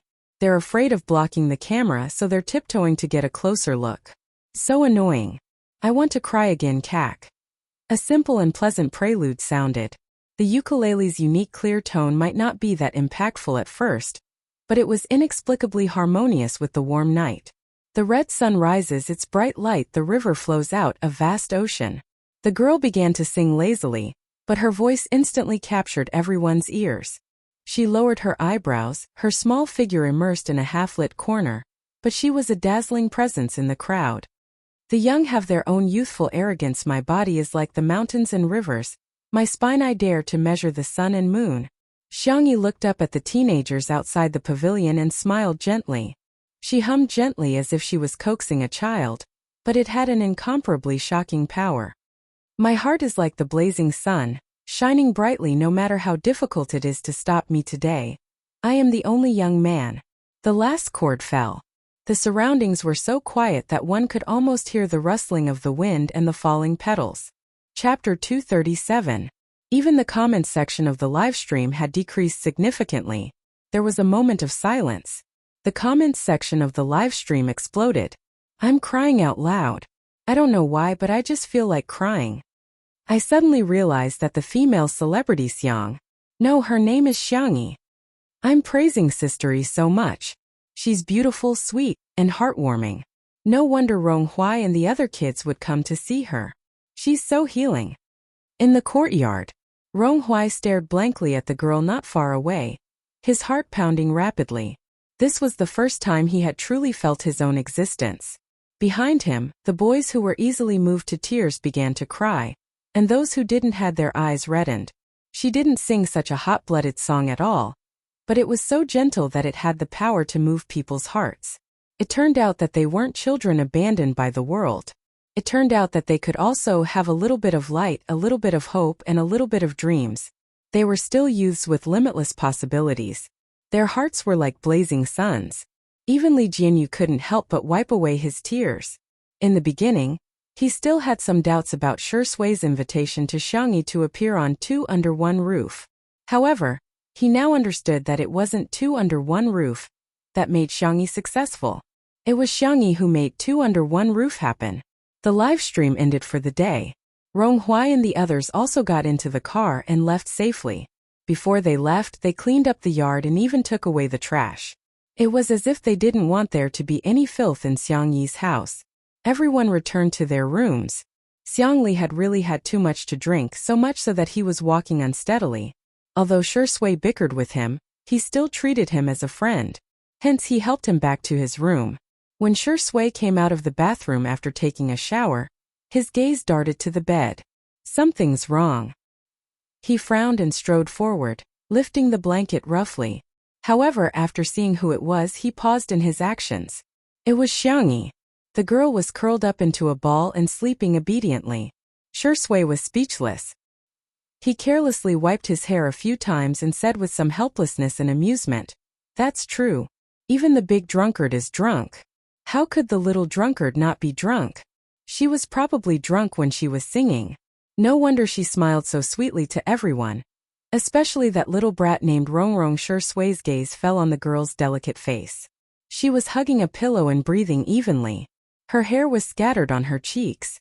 Shi Sui raised her hand and brushed it away for her. "Aren't you too trusting of me?" Shi Sui chuckled.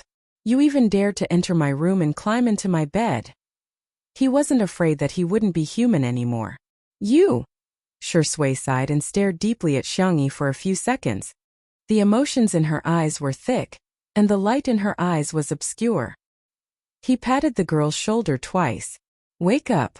Go back to your room and sleep." The little girl who was sleeping soundly snorted and turned over angrily. As she moved, her blouse rolled up, revealing the milky white and delicate skin at the back of her waist. It was very dazzling. Shi Sui's Adam's apple moved.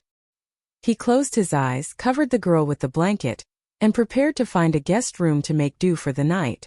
Just as he walked to the door, the crisp sound of the door being locked suddenly rang out, accompanied by the sneer of a drunk genius professor. I'll lock the door for you. Let's see how you dare to seduce my sister. Shui was speechless. Then there was the sound of Xiang Li's messy footsteps, and the sound of him bumping into something and falling on the carpet. He could vaguely hear his ravings. I have to protect my sister. Shui was speechless. Chapter 238. This makes people very fascinated. The man pressed his eyebrows and suddenly chuckled. Fine. Sleep if you want. Lock if you want. Let nature take its course. Everything is the best arrangement. After giving himself a few words of encouragement, Shui turned back and lingered by the bed for a few seconds. Some thoughts of not wanting to be a human flashed through his mind. In the end, Shui still turned off the lights, picked up the script on the bedside table, and sat down on the single-seater sofa by the floor-to-ceiling window. He turned on a small night light and flipped through the script with his well-defined fingers. Shui was still hesitating about this movie. The script was extremely well written. The most holy and flawless church was occupied by a flower of evil. The darkest and most humid mental hospital had the only bright color in the entire movie. The plot line followed the criminal reasoning route. It was intertwined and every supporting character had a high IQ. The emotional line was a scene between a high IQ priest criminal and a psychiatrist. It started with a playful game of cat and mouse and ended with a regretful tragedy. It was full of drama. In all fairness, Shui wanted to take on this script. However, he couldn't act in an emotional scene. It wasn't a problem of acting. It was a psychological problem. He resisted all close contact with women, and it had become a psychological barrier. Director Yen had tried several methods before, but Shui vomited after a single pat. It didn't work at all, so he could only give up in the end. Other scripts were fine, but in this script, if the character of the doctor was deleted, or if the doctor's part was deleted, the whole film would lose some kind of balance, and it would not meet the artistic expression that the director wanted. Therefore, he either had to overcome the psychological barrier of acting in the opposite role, or give up this good script. Shui was having a headache. The little girl on the bed probably felt hot and kicked the quilt away. She's quite dishonest. Shui shook his head, put down the script, and got up to cover her with the quilt. The little girl drunkenly called out, "Xiao Naofu everything." She looked around for the cat in a daze. She didn't touch Xiao Naofu, but she touched Shui's hand. She rubbed her soft and slender fingers tentatively a few times. Then, as if she sensed that something was wrong, she opened her eyes. The world spun before her eyes. She tried hard to focus and finally recognized the man in front of her. "Why are you here?" Shui raised her eyebrows and indulged her behavior. "Who am I?" "My child." "What?" "Zai." Xiangyi looked at him innocently. "Why are you here?" "This is where Xiao Naofu sleeps." To emphasize, she patted the pillow on the other side. Shui licked her lips. "Then where do you think I should sleep?" It was too difficult for a drunk person to make a logical analysis. Xiangyi felt her head hurt even more. She mumbled, "You slept in the cat bed." Shui was so angry that she laughed. "Is there such a big cat nest?" The little girl said in an imposing manner, "I'll ask my third brother to make one for you." Shui. "Okay, I'll wait. You go back to sleep." He leaned over to pick up the quilt, but the girl was lying on the edge of the bed.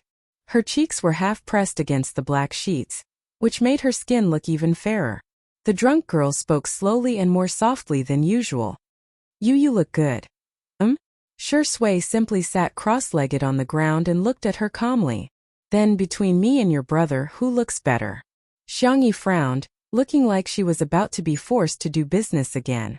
Chapter 239. She shrank back and dodged his gaze. "I'm sleepy." Shui grabbed the pillow in her arms. The little girl was drunk and weak and couldn't move at all. The two were in a stalemate. After more than 10 seconds, the girl sighed helplessly. "Okay, then I'll tell you alone." "Okay. Then you're not allowed to tell anyone else." "Okay." The man looked at Xiangyi affectionately and gently. Xiangyi whispered, "You and brother are both good-looking, but I think you're the most good-looking because I like you." Whoosh. The ambiguous atmosphere fermented uncontrollably in the air, and the room seemed to have heated up, adding a sense of irritation. Shui raised his hand and rubbed the back of the girl's neck. He coaxed. Say it again. Xiangyi was drowsy. She murmured in a soft voice. I'm really sleepy. You said you like me. After a pause, the man smiled. You even said you want me to be your boyfriend. Xiangyi protested softly. I didn't. I said I like your face. Her mouth was sealed by the man's palm, and her soft lips were pressed against his warm palm. The girl blinked her long eyelashes. I'll think about it and give you an answer. Shui looked like he was in a difficult position. TSK, you don't know how popular brother is. There seemed to be something wrong. However, Xiangyi was too sleepy. Her eyelids drooped, and she mumbled a few words before falling asleep. Shui's deep eyes were mixed with dark emotions. His clear Adam's apple bobbed visibly. His gaze lingered on the girl's lips for a few seconds. He rubbed his fingers against them and smiled. What should I do? Brother really doesn't want to be a good person. The sky was slightly bright, and the morning stars were sparse. Xiangyi gradually regained consciousness, but she felt a faint headache. She sat up and habitually rubbed Xiao Naofu beside her pillow. It wasn't the usual fluffy and warm feeling. Instead, Xiangyi's eyes widened, and she was no longer sleepy. How could it be Shui? With a guilty conscience, she tried to quietly withdraw her hand, but her wrist was firmly grasped. Then, Shui slowly opened her eyes and squinted at her lazily. Don't panic, it's just a small matter. All like hell. However, Xiangyi had been through so many worlds. She was mentally strong. She said calmly. Good morning. She thought that as long as she was calm enough, Shui would be the one panicking. Unexpectedly, the man's voice was tired and hoarse, soft and light, like a feather that tickled her heart. Good morning. Sister-y, why are you in my room? Are you still on my bed? Oh. Xiangyi had an inexplicable feeling that she was a scumbag who didn't take responsibility after defiling the other party. Ahem, if I say that I'm here to tuck you in, would you believe me? Shui raised her eyebrows. Xiangyi felt guilty and uneasy. After a while, Shui let go of her wrist as if believing her. I see. I'm really a little genius with quick reflexes. Xiangyi smiled. Then have a good rest, I won't disturb you. She jumped off the bed and didn't even bother to put on her slippers. Her fair feet stepped on the wooden floor as she hurried out. Shui rested her chin on her elbow and looked at her with a half-smile. Xiangyi turned the doorknob. She didn't turn it. She froze, but the man's slightly flustered voice sounded behind her. It's just a blanket, is there a need to lock the door? Sister E, what are you going to do to me? Chapter 240.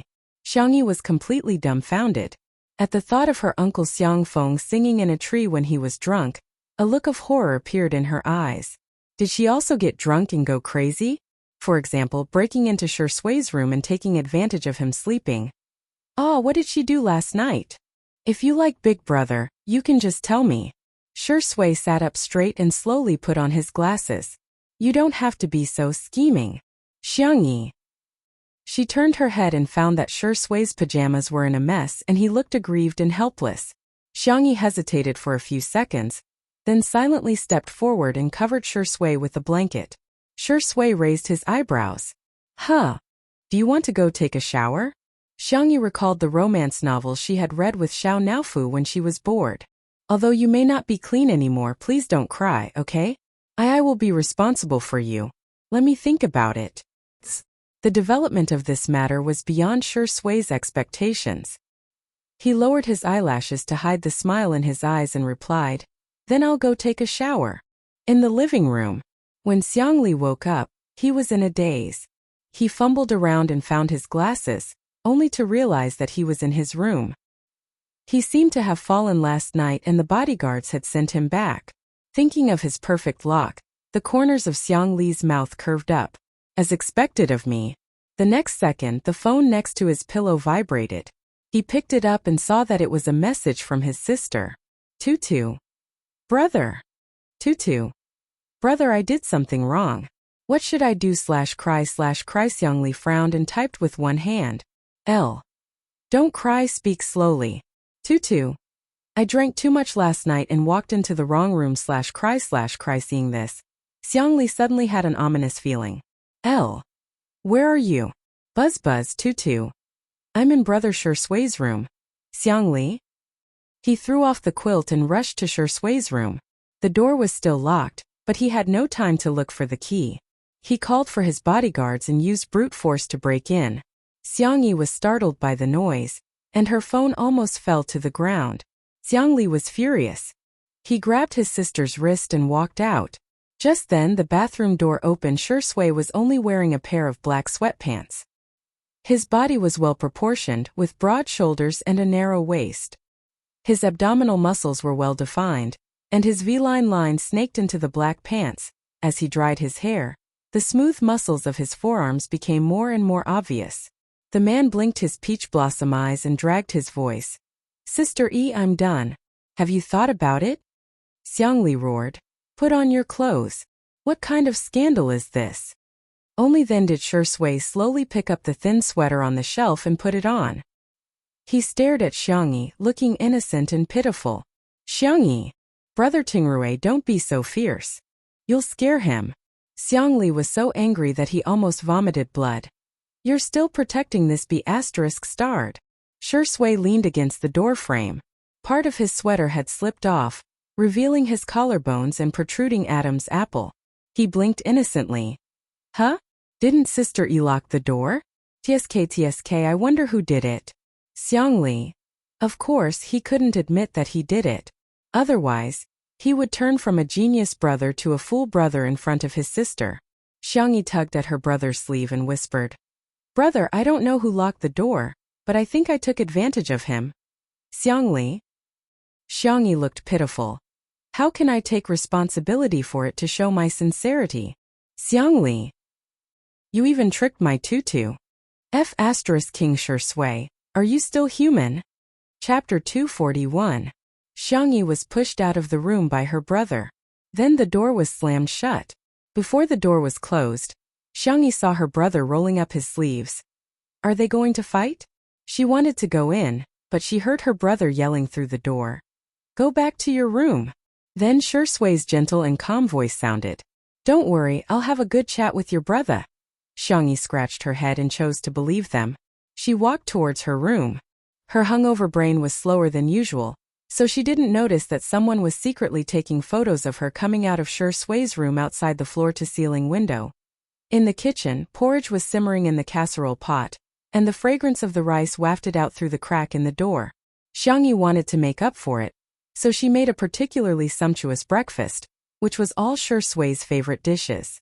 After spending time with him for the past few days, Xiangli had already figured out his preferences. His palate was light, carnivorous, and he especially liked to eat fish and shrimp, which was a bit similar to Xiao Naofu. She made steamed dumplings, shrimp dumplings, egg pancakes, and other Chinese pastries, as well as bacon, sausages, fried eggs, potato pancakes, and other Western breakfasts. She even fried a fish for Xiao Naofu. Xiao Naofu was nestled in a hammock on the top floor of the luxurious cat villa, chewing its paws in a fit of pique. It saw Xiangli coming out of Shui's room. Boo-hoo! This stupid woman has changed her mind. I'm no longer her favorite. I'm not going to talk to her anymore. However, when Xiangli came over with the grilled fish, Xiao Naofu's nose twitched, and it began to drool. Xiao Naofu, it's time to eat, Xiangli coaxed softly. No, I can't forgive her just because she coaxed me. Xiao Naofu. Xiangli scratched the back of Xiao Naofu's neck. Don't be angry with me, okay? I've coaxed you twice. Xiao Naofu counted in its heart. Xiangli murmured. Everything, little baby, if you don't eat, the grilled fish will get cold. 3 times. Humph, forget it. I'll just reluctantly forgive her. Xiao Naofu flipped over and extended its claws at Xiangli. Meow. Xiangli raised her eyebrows and took it down from the hammock. She patiently tore the grilled fish into small pieces and fed it bit by bit. Xiao Naofu's belly was round as it rolled around on the ground in satisfaction. Xiangli threw it a few balls to play with and got up to do her morning exercise outside. Behind the small kitchen, there was a villa where the staff of the production team lived. Xiao Liang was the camera assistant of the production crew. He had just graduated not long ago and was at the age where he was impatient. His salary was considered high among his peers. However, he lived in this large manor every day and watched the bright and beautiful stars coming and going. It was inevitable that he would feel a little unbalanced. What right did these people have to have all this without working hard? And he could only get a few $1,000s a month? The aroma of the rice grew stronger and stronger, spreading from afar. Xiao Liang was displeased. That female artist named Xiang Yi is really hypocritical. She only cooks for us once in a while. At other times we have to order takeout or solve our own problems. Since she's already cooking, what's wrong with cooking more? We're all humans, why should we treat them differently? As for whether Xiang Yi would have a hard time cooking for dozens of people, that was not within his consideration. He gritted his teeth and found a paparazzi that he had accidentally added on his friend list. He typed, "There's a video of Shuringdi and Xiang Yi. How much are you willing to pay?" During the morning rush hour, an explosive video instantly attracted everyone's attention. Chapter 242. The blogger who broke the news had a notorious reputation, but the netizens were keen on gossiping and would always curse while watching the drama unfold. Gossip Frontline v. Shocking. At the filming site of a well-known variety show, a certain female celebrity couldn't bear the loneliness and broke into the male guest's room in the middle of the night for a tryst. She didn't come out until the morning.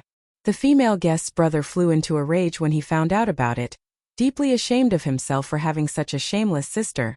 There was a 10-second video attached, in which a slender girl came out of the room with two men behind her. The blogger was very tactful. He didn't mention any names and even blurred out everyone's faces. However, the more he tried to cover it up, the more curious he became. The comments section was extremely lively. Let's squat in the front row and see the name of this disgusting female guest. Oh my god, those clothes. I think I know who she is. Hey, the two men behind her have such good figures. Maybe this female celebrity is trying to get in between the two brothers' beautiful romance? Don't say that, it's disgusting. Let me decode the code. The variety show is two under one roof, and the female guest is Xiang Yi, who has been in the limelight recently, while the male guest is Shui, the best actor. The older brother is a PhD student named Xiang Li, who is very impressive. Seriously? I watched the live stream yesterday and had a good impression of Xiang Yi. Why is she causing trouble again today? She's always seducing men. The news caught them off guard, but Xingchun Entertainment, which Shui was in, still immediately released a statement. However, Tomato Entertainment, which Xiang Yi was in, didn't respond for a long time, which inevitably caused people to speculate. Little did they know that Tomato Entertainment felt that it was also a way to make a name for themselves. Once they gained popularity, they could even help the company's newcomers. Why would they go against money? Anyway, Xiang Yi had been scolded all this while, so what if they scolded her a little more? In the manner. After having breakfast with Shangguang, Yin Jiangxue exchanged contact information with Xiang Yi and reluctantly said goodbye. Although the three masters wanted to stay behind to teach, they were all tied up with miscellaneous matters and could only make an appointment later. Only Xiang Yi, Shui, and Xiang Li were left at the dining table. Brother Shui, try this xiaomai. Brother Shui, this shrimp dumpling is also delicious. I added less salt according to your taste. Brother Shui, do you want another bowl of congee? I'll get it for you. Xiang Li gritted his teeth. It's not like he doesn't have hands. Shui said kindly, Sister E, you don't have to be so nice to me. Anyway, I'm used to it. Your second brother is in a bad mood. You should coax him more. Xiang Li. If it weren't for the fact that Shui was still a decent person last night and nothing had happened between the two of them, he would have ordered his bodyguards to break this guy's legs. With his intelligence back, Xiang Li's eyes lit up. Tutu went to your room. Didn't you feel anything? Hearing this, Xiang Yi also felt that something was wrong. Shui wasn't tricking her, was he? I drank a lot last night too, Shui said calmly. This was the truth, but he wasn't drunk. However, this sentence successfully misled Xiang Yi. If it were someone else, Xiang Yi might have questioned it. However, she had a natural sense of trust when it came to Shui. After all, in her memory, Shui had always been a gentle and reliable older brother. Little did she know that the gentlemanly image was just an illusion. The big tail behind him had been wagging long ago. At this moment, Li Jinyu rushed in. Chapter 243. Daddy, sure bad news. There's news about you and Sister E. Li Jianyu was sweating profusely as he handed the phone to Shui. Xiangyi tilted her head to take a look but was stopped by Li Jianyu. It should have been leaked by our crew. I'm investigating it now. Sister E, don't worry. I'll definitely give you an explanation. Xiangyi immediately understood and asked calmly. Someone is scolding me? Li Jianyu was a little helpless. Yeah. Soon Shui's manager Si Chuanbai called and he got up to the balcony to pick it up. Si Chuanbai said concisely, the announcement has been made. I need to confirm with you whether the two of you are in a relationship. If you are you going to make it public? I'll have to prepare for the next step. Shui looked up at Xiangyi. Not at the moment. Are you serious? Si Chuanbai was slightly stunned. I'll just ask directly. Is she worth it? She's worth it, she answered without hesitation. Si Chuanbai was silent for a while before saying, all right, I understand. Since it's your choice, I'll respect and cooperate with you. Then you. She chuckled lazily. Aren't you going to wish me a happy marriage in advance? Oh. The originally serious atmosphere was forcefully diverted by Shui's flirtatious words. Si Chuanbai took a deep breath and mocked. You're not even in a relationship and you're already thinking about getting married? Haha, why don't you find a naming master to help you come up with a few baby names? Alright, remember to find a master who's more expensive. Thank you. Xiangyi also received a video call from Anan. On the screen, Anan was crying with a head full of colorful hair. Boo-hoo, they're so bad. Not only did they not help you with public relations, they even let a few newbies ride on your popularity. Trash company, why hasn't it closed down yet? Xiangyi did not take these matters to heart. To her, it was far less important than what to make for lunch. Alright, don't cry. Xiangyi comforted him. If it really goes bankrupt, won't you lose your job too? Anan sniffed. Then when the time comes, I'll be Tony's teacher and raise you by washing, cutting, and blowing. Xiangyi couldn't help but laugh. She imagined the scene and inexplicably felt that it was quite suitable for Anan. How can you still laugh? When the brothers from C7 heard about it, they were about to cry. Tell them that I'll find a way to solve it. Really? And do you want to come for lunch? I'll make your favorite braised pig trotters. Gulp. In the video, Anan clearly swallowed his saliva. Oh, alright then. See you at noon. He hung up the phone. Xiangyi met her brother's gaze. Xiangli frowned and tapped the table with his left hand. The time between each tap was exactly the same. How are you going to resolve this? Xiangyi said frankly, I don't know. Xiangli's eyebrows twitched. Then why did you make such a solemn vow? The girl's face bloomed into a smile, revealing her small dimples. 'Cause I have you. If it was in the fast transmigration world, she would have desperately fought to survive. But now, she wanted to rely on her brother a little. Oh idiot, you can't even do this? Although he said that, Xiangli's eyes were full of smiles. He coughed lightly. You want me to help you? Beg me. Xiangyi clasped her hands together and softly said coquettishly, Brother, I beg you to help me, okay? Wait. Xiangli interrupted her. He skillfully turned on the camera and said in all seriousness, Let's do it again. I didn't record it just now. Oh. Chapter 244. Other than doting on her, what else could her brother do? Xiangyi opened for business. Brother, I beg you. Stop, I don't even deserve an adjective. The most talented and handsome brother in the world. I beg you to help me. That's it? Where's your sincerity? I don't feel it at all. Brother, you're the best. I'll make you anything you want to eat. Do your hands hurt? I'll give you a massage. After recording for more than 10 minutes, Xiangli finally chose one and sent it out one by one. 2. Not so smart Xiaocito. Not so silly Xiaocito. Big brother with a decent IQ. Little uncle not smart. Not long after, Xiangli received a reply. Not so smart Xiaoxi. Ah, little sister is so cute. Not so silly Xiaoxi. She even praised me the day before yesterday for being the best brother. Cry/ball little uncle not smart. You're bullying little Xiangyi again. Big brother with a decent IQ : Big brother with a decent IQ. She's back. Sanction used an affirmative reply. Xiangli smiled and replied, Yes. Big brother with a decent IQ. Confirm if that person will appear again.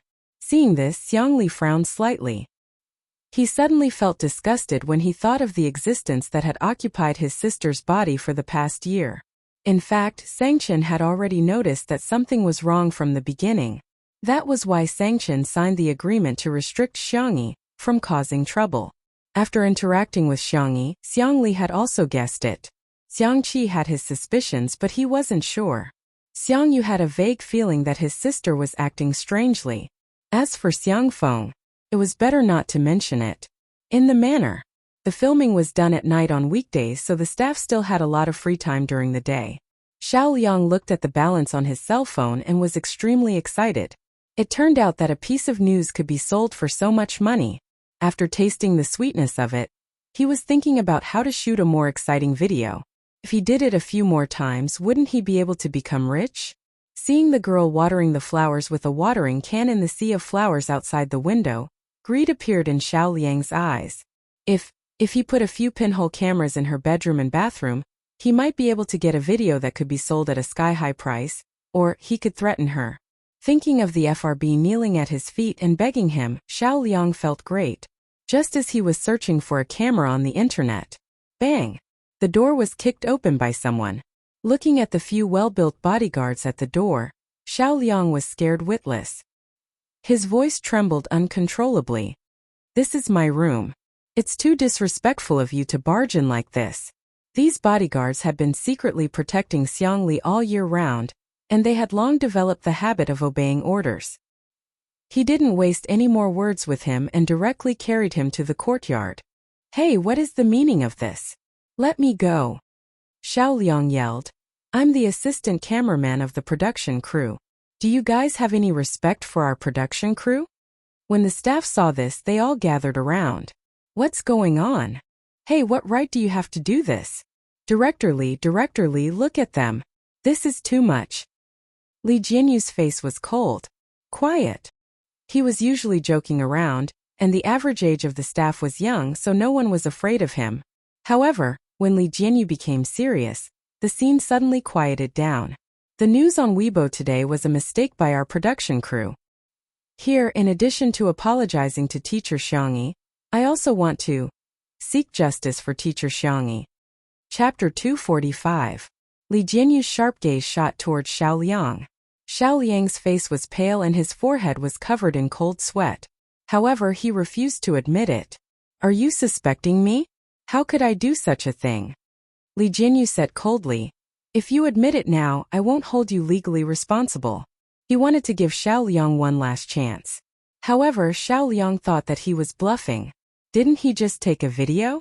Why would he be held legally responsible? Moreover, he had deleted all the chat records and used a distant relative's bank account to collect the money. In his opinion, he had done a perfect job. "I didn't do it. I swear. Otherwise, I'll be hit by a car when I go out." Xiao Liang swore. A few staff members who were familiar with him spoke up for him. "Director Li, is there a misunderstanding? Xiao Liang is usually a good person. He's not that kind of person." Li Jianyu's expression was cold. "Since you don't want a chance, don't blame me for being merciless." He took out the evidence directly. The video was recorded at 5 o'clock in the morning. The marketing account exposed it at 7 o'clock in the morning. At that time, most of us were still asleep. Dr. Xiang wrote a small program to capture the most Wi-Fi traffic devices in this area. "It's your phone." Xiao Liang's expression changed drastically. He had habitually connected to the Wi-Fi. He did not expect this to be evidence. However, he quickly retorted, I just woke up early and played with my phone for a while. The video could have been sent by someone else." Li Jianyu said. "How long are you going to be stubborn?" Dr. Xiang traced the source of the video. "It was sent by your device. Then it could have been sent by someone else using my phone." Xiao Liang's words were full of loopholes. The staff members who had spoken up for him earlier felt their hearts turn cold. Seeing this, Xiao Liang decided to go all out. "So what if I was the one who took the video? Why don't you blame Xiangyi for seducing Shi Sui? Why are you blaming me?" Li Jianyu was so angry that he wanted to vomit blood. "Invading other people's privacy and you still think you're right? If she had kept her private life in check, I wouldn't have been able to take that video, Xiao Liang said with conviction. At the end of the day, it was her fault. The next second, a certain Siscon doctor grabbed his collar with one hand. His eyes were dark and murderous. Xiao Liang wailed. Someone's been beaten up, someone's been beaten to death. Help! Li Jianyu was speechless. He had never seen a thief crying thief. Xiang Li suddenly smiled. What do you think is more terrifying than death? Xiao Liang froze. It's a life worse than death. Xiang Li raised his eyebrows. Do you want to try? Xiao Liang's pupils dilated. He was a little scared. He subconsciously searched for Xiangyi. She had a gentle temper and was easy to talk to. As long as he begged her properly, she would definitely forgive him. Not far away, the young girl looked calm. She was still watering the flowers unhurriedly, as if she did not take this matter to heart. Teacher Xiangyi, I was wrong. I know I was wrong. I'll apologize to you, okay? I'm still young and ignorant. Please don't take it to heart. Uft. A chuckle came from the handsome man beside the young girl. Shui was obviously smiling, but his peach blossom eyes seemed to be mixed with ice. There was no trace of warmth in them. You think you're worthy of calling her name? Chapter 246. The man's aura was too strong and overwhelming. Xiao Liang met his gaze for a few seconds and his legs turned to jelly. With a bang, he fell to the ground and his phone slipped out of his pocket. The screen was still lit up and displayed keywords such as pinhole camera, bedroom, bathroom, secret camera. Shui's eyes narrowed and he exuded a dangerous aura from head to toe. Xiao Liang was on the verge of tears and completely lost his previous arrogance. I didn't install this. I was just thinking about it. Is it illegal to think about it? Shui's aura became even colder. He couldn't bear to mess around with this little girl. What right did this piece of trash have to think about hurting her? Xiangli, bring your sister into the house, Shui said in a low voice. I can solve my sister's problem, Xiangli said unhappily. Then when she cries later, will you coax her? Xiangli gritted his teeth and grabbed Xiangyi's wrist and walked to the living room. Xiangyi's focus was completely different from the two of them. I'm not scared. I haven't finished watering my flowers, Xiangli said seriously. No, you're scared, Xiangyi said. Okay, I'm scared. Xiangli nodded in satisfaction. Okay, I'll protect you. Anand drove his small shabby car to the manor early in the morning. When he arrived, there were still some staff members in the garden who hadn't left yet. They were gathered in small groups and whispering about something. Oh my god, Shui looks so cool when he's angry. He looks so good wearing glasses and sneering. I heard that he has a good temper. He didn't even take it to heart when his assistant betrayed him, but I didn't expect him to be so serious this time. Xiao Liang is really too much. But after today's incident, he can forget about staying in this industry in the future. Anand listened to the gossip for a while before rushing into the villa. Good boy. I'm here. In front of the floor-to-ceiling window, Xiangyi was combing Xiao Naofu's fur.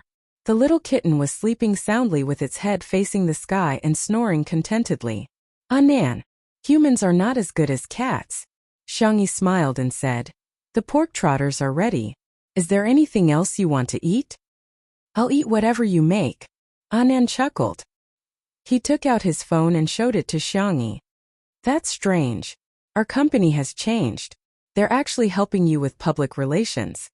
On the screen was a statement issued by Tomato Entertainment. In addition to condemning the person who took the photo and the marketing account, there was also a lawyer's letter of warning. The netizens in the comments section were all stunned. You've lived long enough to see anything. Tomato Entertainment actually has a PR department?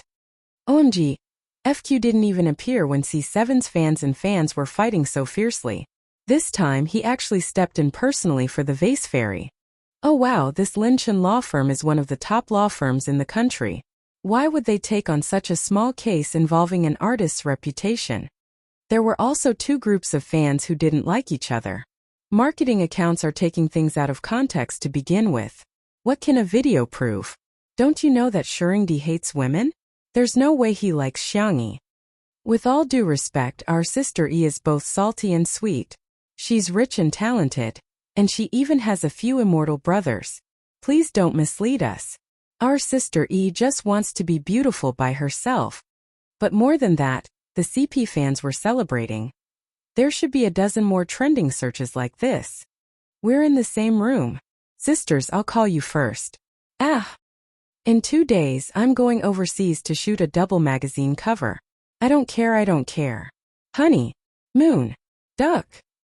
Chapter 247. I know about the magazine cover. She heard that this was a resource that third brother brought into the production team. But what's the meaning of a honeymoon? Also, what does untimely is real mean? Xiangyi rested her chin on her hands, feeling extremely confused. Was it because she hadn't surfed the internet for too long? Why couldn't she understand what everyone was saying? Anan's jaw dropped. It can't be, can it? Don't you know that you and Shuringdi have CP fans? Xiangyi. It's been a little popular recently. You guys are no longer the Arctic Circle couple. I even went to eat some candy. I have to say, everyone is really a girl under a microscope. Anan sighed as he searched for the topic untimely boyfriend for Xiangyi. He skillfully entered the comments section, signed in, and forwarded the comments section. Then he found the best posts and showed them to Xiangyi. A few minutes later, Xiangyi looked a little absent-minded. It seemed a little sweet. Could this be the legendary? I kowtow to myself? What are you looking at? Xiangli poured a glass of water and sat down beside them. Anan urged, it's a super story. Brother, do you want to see it? It's very sweet. It's a must to relieve stress. Really? Xiangli lowered his head to look at her, wanting to have more common topics to talk about with his sister. Untimely super sweet. Shursue's sister E is moved, edited. Sweeter than first love. Did today's untimely official proclamation. From the first meeting 10,000 years have passed. Thousands of characters fan when fanone minute. 2 minutes. Xiangli maintained the same posture and did not move. However, his expression became more and more solemn. However, Anan still asked heartlessly, Brother, how is it? Isn't it beautiful? Xiangli put down the cup, rubbed his eyebrows, and looked at Xiangyi with a straight face. Come with me. Huh. Xiangyi didn't know what was going on and followed him to the balcony. Xiangli's opening speech was very cold. Recite the 16th rule of the family. Xiangyi recalled for a moment. The dangers of puppy love are as follows. First, it's easy to be cheated by a man. Second, out of the corner of his eye, Xiangli caught a glimpse of a tall and slender figure. His expression did not change as he waited for his sister to finish reciting. Only then did he leisurely say, So no early love. Xiangyi. The little girl said weakly, Brother, I'm already 20 years old. What's wrong with being 20 years old? I'm not your brother anymore when I'm 20? Xiangyi had always been obedient in front of her brother. Oh, okay. Xiangli patted her little head. Good girl. He raised his eyebrows at Shui, who was not far away, as if he was openly provoking her. Shui clicked his tongue and mouthed. Okay. Childish. Xiangli didn't take it seriously. After Shui walked away, he suddenly asked, Tell me, where have you been in the past year? Xiangyi widened her eyes. What's there to be surprised about? Do you think I'm the same as little uncle and can't even see that? Xiangli smiled slightly like an old fox. Tutu, are you insulting your brother's intelligence? Time passed. Xiangyi briefly summarized her experience in the past year. Xiangli listened very carefully. He tapped the railing again and again. The rhythm was accurate. Do you think the initial opportunity was the car accident? Xiangyi was stunned. Isn't it? Xiangli's voice was very deep. There's a problem. That person may come back. Chapter 248. The sky was overcast. It was the rainy season and there would be showers from time to time. The sound of thunder came from afar, and the dull roar exploded in their ears. Huh. Xiangyi was stunned as if she couldn't believe it. After a long time she came back to her senses. Brother. You mean that person's appearance is not a coincidence? Behind all coincidences, there is a certainty. According to the rules of the system that you said, only souls on the verge of death can be selected. Then you actually don't fit this rule. Because your injuries are not that serious. A year ago, Xiangyi was in a car accident and fainted on the spot. However, she woke up in just a few hours and only suffered some external injuries. Xiangyi frowned. She tried to keep up with her second brother's rhythm. In other words, I might not be the one selected to travel between worlds. That's right. Maybe you just unconsciously became someone's scapegoat. Think about it carefully. Not all the worlds you go to are safe, right? Physical injuries are small, but if your soul is wiped out, you will disappear forever. This logic is not difficult to deduce. If it's just a trip around the world, then traveling between worlds is the reward. However, if it's a life-threatening mission, then no one will be willing to accept it. A gust of wind blew, and Xiangyi suddenly felt a little cold. Xiangli paused. He was silent for a few seconds, took off his coat, and put it on his sister's shoulders. This is just my analysis. It can't be proven false. Just listen to me. The girl's eyes fell on her brother's right hand, and her breath stopped. If it was really as her brother speculated, that person might take over her body again. What if her brother was hurt again? She felt a light pat on her back, and her brother's gentle voice rang in her ears. Don't hold your breath. What if you hurt yourself? Xiangyi felt a little choked up. He remembered all her little habits. Brother, let's exchange a secret signal. If one day I can't answer, don't believe anything that I say, and don't make any sacrifices for me. Xiangyi tried hard to squeeze out a smile, but it was uglier than crying. The family that she valued the most had been trampled on so wantonly. It was also very likely that it was not an accident. It was a conspiracy. If you can't laugh, then don't laugh. Xiangli pinched his cheek and pondered for a few seconds. You want to cry for a while? Don't worry, I have time. You can cry all you want. He was really and seriously comforting her. How about you cry for 5 minutes first? Shall I make a watch for you? Xiangyi was amused by him. As she laughed, her eyes turned red. Brother, you're still the same as before. You don't know how to coax people. Then let's set our secret code. 5 minutes. All right. Xiangyi inexplicably felt a lot more at ease after the brother and sister talked things out. It was as if he had been floating in the void for a long time and had finally found a foothold. Steady and steady, supporting her. She would never have to worry about not having a way out. By the way, how did you find out that something was wrong? Xiangyi thought of the contract that her brother forced that person to sign. It was very detailed. Although it was childish, it restrained that person from doing whatever she wanted. To put it simply, it was okay to do small things, but there was no room for discussion for big things. Xiangli shook his head. I'm not sure, but something bad must have happened. Chapter 249. Xiangyi felt a headache coming on. What exactly did the one occupying my body do to Big Brother? He knows that you're back. Go and explain to him. Xiangli was certain that Big Brother's IQ had always been high. Xiangyi said pitifully, I'm scared. She had been most afraid of Big Brother ever since she was a child. Xiangli didn't respond. He would never admit that he was also afraid of Big Brother Sanction. The devil himself. His mouth was hard, but his heart was even harder. The whole family called him a man without a heart. Big Brother, when Big Brother comes back, can you come with me? Xiangyi carefully tugged at Xiangli's sleeve. Little sister, you have to learn to be brave, okay? Although he was talking about chicken soup, his slender hand slowly pulled her hand away. He pulled it away. Xiangyi was speechless. Just a second ago he was so touching, but now he was so fragile. He was indeed her biological brother. Xiangli cleared his throat. I suggest you bring little uncle with you. He can help you take most of the firepower. With him around, Big Brother probably won't have time to scold you. Feng Feng of the Xiang family naturally had the attribute of attracting hatred. In a game he would be a meat shield that would bleed but not shed tears. Xiangyi was enlightened. Big Brother, you're indeed a genius. What you said makes sense. Xiangyi put on her brother's jacket and returned to the living room.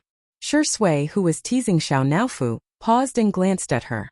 Mr. C, you're here? Xiangyi noticed Si Chuanbai. As a top manager, Si Chuanbai always dressed in a suit and leather shoes.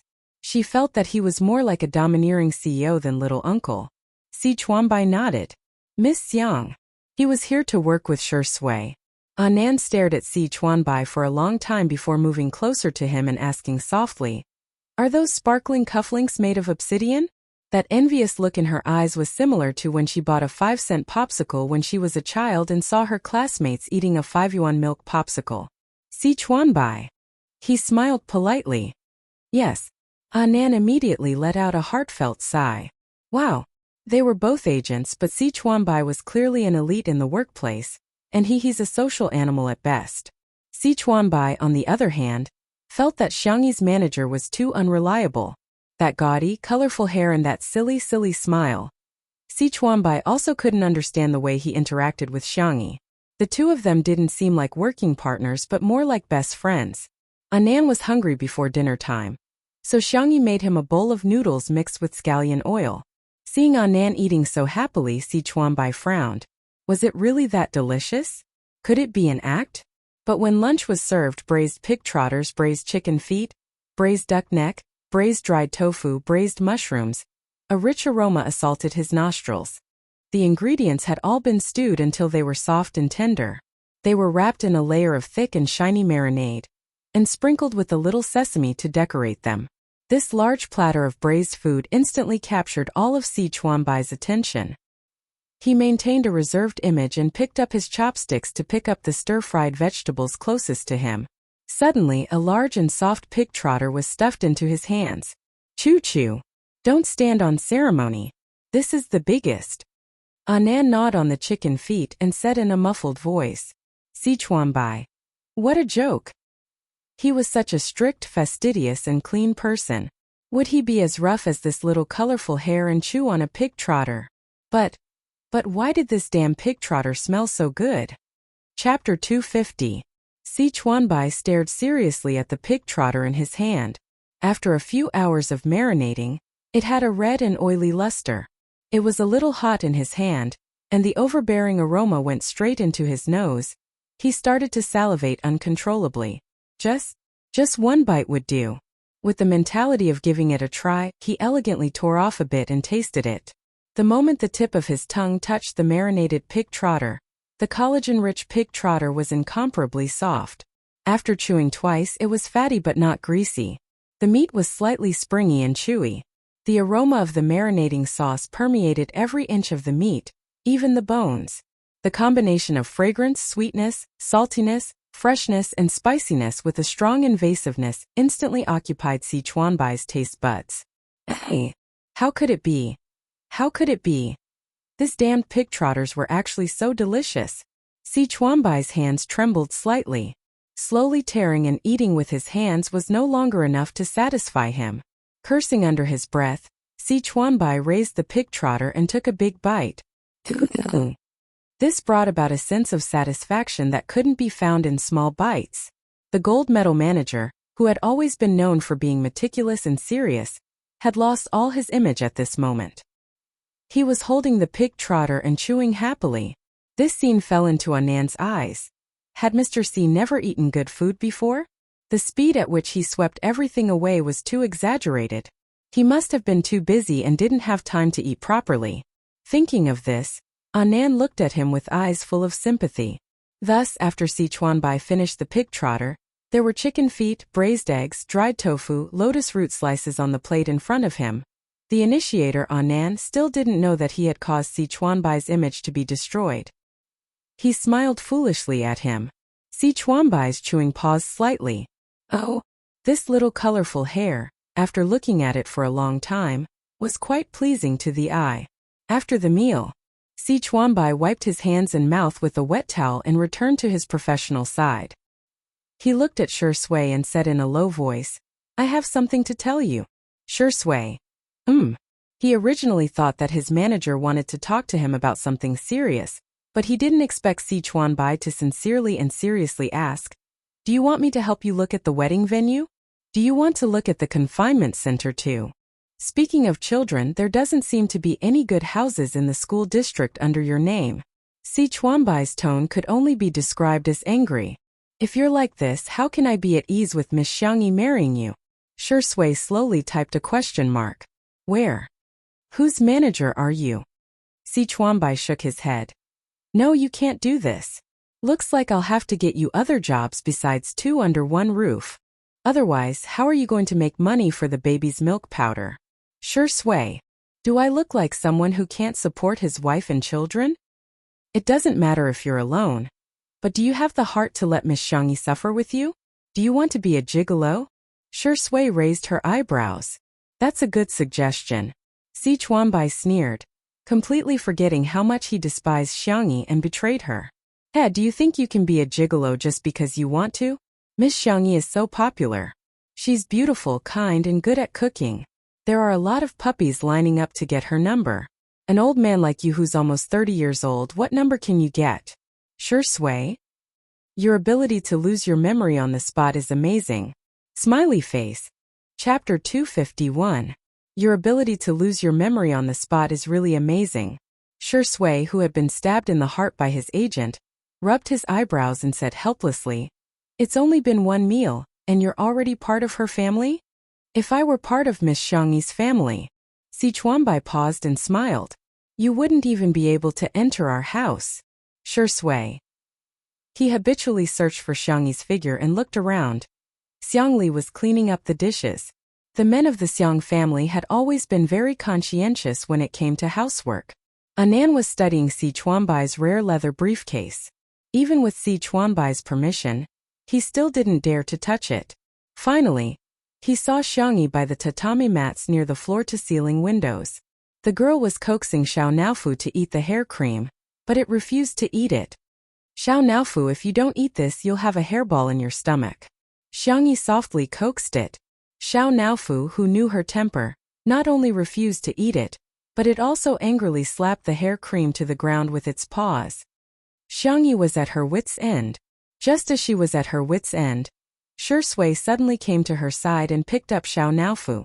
Xiao Naofu saw that it was him and clawed at the air in horror. "Meow meow. Meow meow meow. Stupid woman, save me. Take a picture." Sure Sui's tone was thin. He pressed one hand on Xiao Naofu's paw and pointed to the hair cream on the ground. "Crime scene, cat dirty."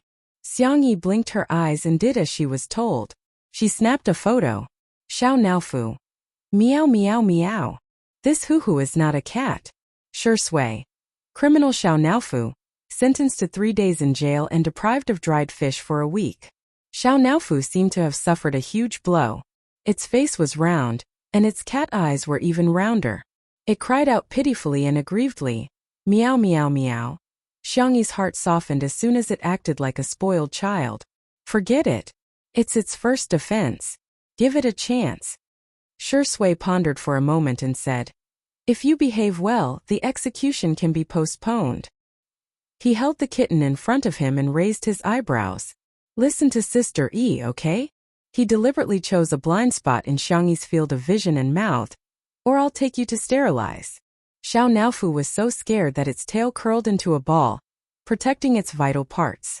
When he returned Xiao Naofu to Xiangyi, the little cat was extremely well behaved.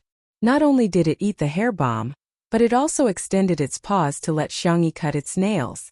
Xiangyi was amazed. "I feel that you will be very good at taking care of Zai Zai in the future." Sure Sui chuckled. "Really? Well, I'm different. I'll probably become the type who spoils the children." Sure Sui spoke slowly. "In a family, it's enough to have one who can take care of Zai Zai." His voice was as light as a feather, so Xiangyi didn't hear it clearly. She turned her small face. "Huh? What did you say?" Sure Sui's thin lips curved slightly, and his eyes lovingly touched Xiao Naofu's head. "Nothing, I just suddenly feel that Xiao Naofu is quite cute." Xiao Naofu's fur was about to explode. "Ah, don't touch me." On the other side, Anan excitedly grabbed Si Chuanbai's arm. "Candy. It's candy. Look at this scene, doesn't it look like a family of 3? Si Chuanbai was indifferent. Heh. Anan was excited. "We're going on our honeymoon soon. It's like a wedding trip." At the mention of this, Si Chuanbai suddenly thought of something. "Are you in charge of booking the tickets?" "Huh? You didn't?" Anan was dumbfounded. Chapter 252. The two of them looked at each other for a few seconds. They realized that something was wrong. Si Chuanbai's face was sullen. Originally, Sure Sui's assistant was in charge of these chores, But that person was fired for betraying Shui. After that, Shui came to film Two Under One Roof, and the matter of finding an assistant was put on hold. Shui wasn't the only one he brought along, and he was usually very busy. If he hadn't come over today, he wouldn't have even thought of booking a plane ticket. Although Si Chuanbai didn't say anything, Nan blamed himself. I'm sorry, I've been dealing with the endorsement of Guoguai recently. I thought you had already booked it. I'll book the tickets now. He opened the ticketing software and found that all the tickets from Nanjing to France had been sold out. What should we do?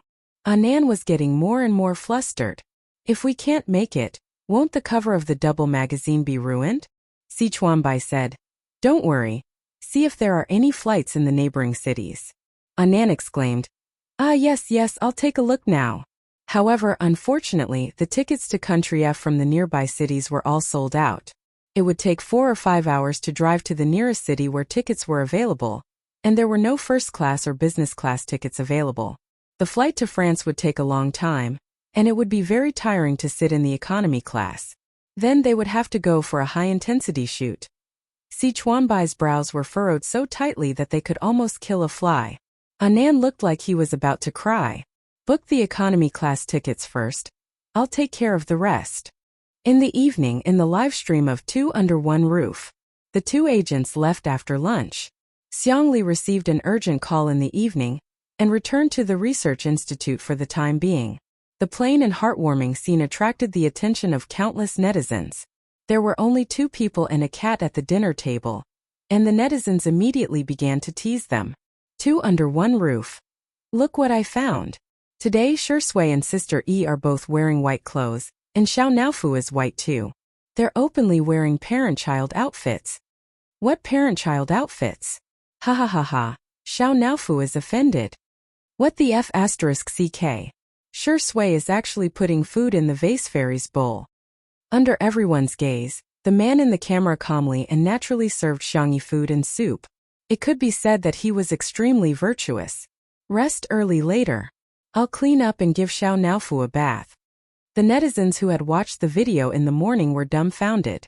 How did the plot turn around so quickly? The comments section instantly became lively.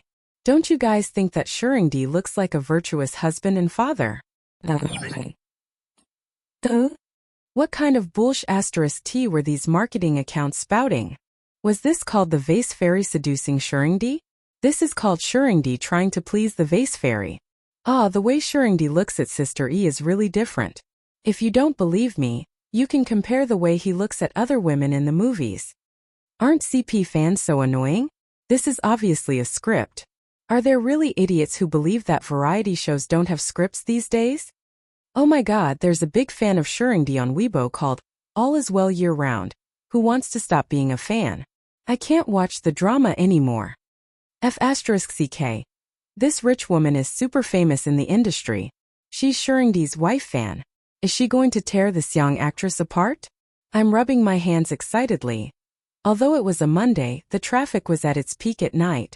The netizens who were watching the drama quickly flooded into All Is Well Year Round on Weibo. Half an hour ago, she had posted a long Weibo post filled with righteous indignation. Chapter 253. All Is Well Year Round v. I've been your fan for so many years, and I've accompanied you through your darkest days as well as your glorious days. In the past, I used to think that you were misogynistic and couldn't even act in scenes where you held hands with girls. Even if I knew you didn't belong to me, you wouldn't belong to anyone. But now, I really don't understand why you and a certain female celebrity are being linked together as a couple. To be honest, I don't object to you being linked together as a couple, but you should at least find a decent one. A certain female celebrity. I think it's an insult to the word social climbing. Every time I watch the live stream, my heart bleeds while others are laughing. When I see a certain female celebrity leeching off your popularity like a vampire, I want to rip her face off. But what about you? Not only do you not keep your distance from her, you're even getting more and more intimate with her. Don't you feel sick just from touching her? Or do you insist on linking up with such a woman even if you're going to throw up? What infuriates me the most is the information that others have leaked to me. After your assistant left, You didn't find a new one because a certain female celebrity wanted to be your assistant. She's so delicate and weak. How can she take care of others? How can she take care of you? You're going abroad in 2 days, but you only bought a ticket today and it's economy class. A few hours of transfer and more than 10 hours of flight. Must you be so mean to yourself? I'm very tired now, really tired. If you continue to link up with a certain female celebrity, I'll consider not being your fan anymore. This blogger had hundreds of thousands of fans and was also quite famous in the fandom circle. The number of comments below soon exceeded 10,000. That's right. Someone finally said what's on my mind. Don't talk nonsense. The vase fairy is just not worthy of being your idol.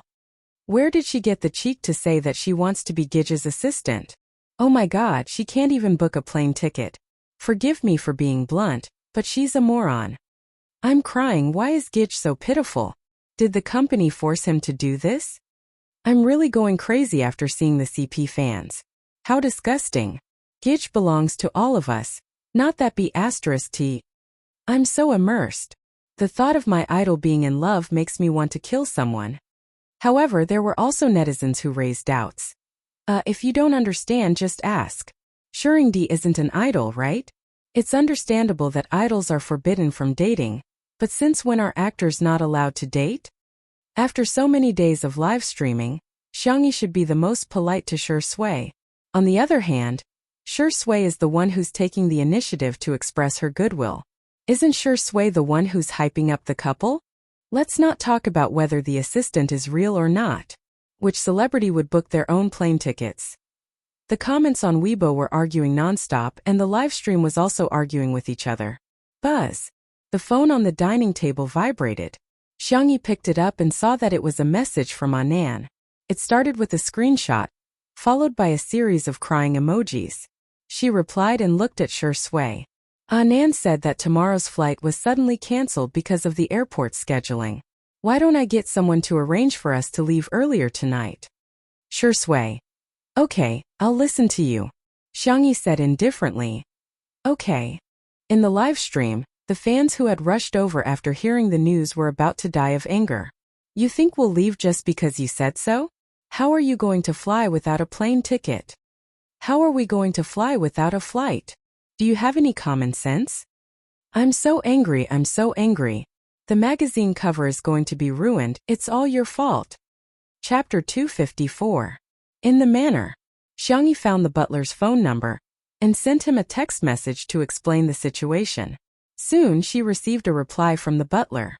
On the day of her coming-of-age ceremony, her grandfather had given her a small private jet painted in a girlish pink color and named it Tutu Flight. I've asked and he said that we can set off at any time. Xiangyi put down her phone and continued. Shall we leave after the live stream? Sure Sui naturally knew about the Tutu Flight. She nodded and informed Si Chuanbai as well. Si Chuanbai's reply was a long ellipsis. He and Little Colorful Feather were extremely anxious and frantically tried to buy tickets, thinking that it was a disaster. They didn't expect that it would be resolved so easily by Miss Xiangyi. Si Chuanbai tilted his head and looked at Anan, who was still checking the tickets speechlessly. Why didn't you say earlier that your artiste has a private jet? What? Our good girl has a private jet? Isn't that something that only happens in television dramas? Anan's eyes widened. Wow. Our good girl is really rich and beautiful. The corners of Si Chuanbai's mouth twitched uncontrollably. Little Colorful Feather doesn't seem to be very smart. With an expressionless face, he sent a message to Sure Sui. Si Chuanbai. I suddenly remembered that you have a weak digestive system. The doctor suggests that you live off a woman. Sure Sui. Question mark. Si Chuanbai. Line up early and try to get the number you love. Don't work hard, it's good to be a gigolo. Good luck. Good luck. Sure Sui. As soon as Xiangyi finished speaking within a few minutes, All Is Well Year-Round posted on Weibo and began to mock her. All is well year-round. To a certain actress, do you own the airport? Do you know how troublesome it is to dispatch people at the airport? How can I own special privileges for you? What a joke. Even if you want to show off, you have to follow the rules. A bunch of fans chimed in, all of them criticizing Xiangyi. Exactly. I feel disgusted just by looking at her face. It doesn't matter if her image is ruined, but what if our brother can't get the cover of the magazine? That magazine is the top international magazine. The vase fairy is so annoying. Without our brother, would she have the chance to shoot such a high-end fashion resource? It's fine if you don't cherish it, but you're dragging our brother down. You're a pest. The number of Swordsmanship fans was comparable to that of the top celebrities. It was inevitable that there were some irrational girlfriend fans and wife fans who were extremely powerful. Several female celebrities who had worked with Swordsmanship before had been taught a lesson by them. This time they followed their previous example and killed Xiangyi's superfans. As if that wasn't enough, they even killed Xiangyi's superfans. Xiangyi's fans were furious, but there was a huge disparity in the number of people on both sides, so they couldn't fight back. Until someone commented on "All is well year-round" on Weibo. Frowny face, do you have eyes? Xiangyi's manor is so big, and she has a few awesome brothers, a gaming guru, a top designer, and a genius medical doctor. It's normal for her family to have a private jet, right? All is well year-round came from a well-to-do family in real life, so she boasted that she knew a lot. Even if she has a private jet, do you think you can fly whenever you want? Don't you need to apply for the flight route? Ridiculous. She said that she can fly whenever she wants. Why don't she fly for me to see? As soon as she clicked send, a message suddenly popped up in her message box. F***CK. A private jet really landed at the Vase Fairy's manor. Chapter 255. In the manor. The camera was pointed out of the floor-to-ceiling window, clearly capturing the private jet hovering at a low altitude. The propellers spun as the jet slowly descended to the ground. It was a pink plane with rabbit ears painted in white in front of the cockpit. There was also a line of English letters on the fuselage. Rabbit. There was an uproar in the live stream. I'm getting goosebumps. Is this the daily life of Miss Perfect? Rabbit? Tutu flight? Ah, Tutu is on Tutu flight, she's so cute. Ha ha ha ha, our sister Yi's face slapping may be late, but she'll never miss it. Someone uploaded the Weibo post about the flight route application to the live stream. After Li Jinyu saw it, he was a little curious and couldn't help but ask, Sister E, don't you have to apply for a flight route for a plane? Can your Tutu flight fly to France? Xiangyi, Uncle Butler is in charge of this. It seems that he has to apply for a flight route and airspace in one go. Then, regardless of whether he's flying or not, he will send out a flight plan every day. That way he can fly whenever he wants. However, apart from the annual family trip, she didn't usually use the Tutu flight. The netizens in the live stream. Got it. Where do you get the plane? A friendly reminder, of course you can fly if you want, but the flight route costs money. So does the plane maintenance and fuel. This trip is much more expensive than a plane ticket. I just checked, the Tutu flight model costs about 100 million yuan. After buying the plane, you'll have to hire a pilot and crew, as well as maintenance and service personnel. In other words, you'll have to be able to afford the plane and the crew too. On Weibo, All is Well Year was immediately mocked. Looking at the mocking comments made by the netizens, she was so angry that she smashed her phone. She had liked Shui for so long and had done so much for her. But why did Shui have to let her down? Originally, she felt a sense of superiority when compared with Xiangyi. She was just a female celebrity. How could a variety star who was hated by everyone on the internet compare to her? However, with the popularity of two under one roof, she gradually realized how outstanding Xiangyi was. A strong sense of crisis enveloped All is Well year-round. She couldn't accept this reality. Maybe it was just that Shui didn't see her. If he had seen her, perhaps everything would have been different. Paranoid thoughts continued to linger in her mind. She picked up the phone that had a crack on the screen and slowly typed. At 9 o'clock, the live broadcast ended. Xiangyi had already packed her luggage in advance. She didn't bring too many things with her as it would only take her 3 days to complete the shoot. She made a video call to her fourth brother, Xiangyu. Xiangyu stared straight at Xiao Naofu, his Adam's apple bobbing up and down. Xiao Naofu, live well with fourth brother for the next 3 days. The girl wanted to kiss it, but the little cat dodged. Xiao Naofu was extremely aggrieved. Meow. This hoo-hoo wants to go too. The plane will vibrate violently when it takes off and lands. You might feel very uncomfortable or even get sick. Xiao Naofu's pointed cat ears drooped as it leaned on her shoulder sullenly. Fourth brother will take good care of you. Hey, do you remember him? Xiao Naofu glanced at the esports guru in the video. Meow. On the other end of the video call, Xiangyu seemed very calm, but his heart was in turmoil. Ah, it's meowing at me. Chapter 256. Xiangyu cleared his throat. Ahem sis, don't worry. Xiangyu reluctantly put Xiao Naofu into the cat bag and handed it to Li Jianyu. As for why Li Jianyu was chosen, it all started from the time when Smog's cat fetish was seen by the entire internet and caused a social disaster. The fans of Two Under One Roof requested that the production crew go to the Logic Team's base to film a follow-up. Li Jianyu obtained permission and took the opportunity to bring the cameraman there for a short live stream. While the tutu was soaring in the starry sky, in the villa area of Nancheng, Logic's esports base was still brightly lit. After a round of APM hand speed training, the team manager clapped his hands and said loudly, "The takeout has arrived. Everyone take a break. It just so happens that the crew of Two Under One Roof is also here. Let's do a short live stream." Oh, Xiao Naofu is here? Captain Wander's eyes lit up, and the other guys had similar reactions. The calmest one was Xiangyu. The team manager laughed and said, "Yes, our Sameoji's little wife is here. Ever since Xiangyu's cat fetish last time, everyone had joked that Xiao Naofu was his little wife." Xiangyu walked out of the training room coldly. In the spacious living room, Li Jianyu and the others had finished adjusting the equipment and happened to film Xiangyu.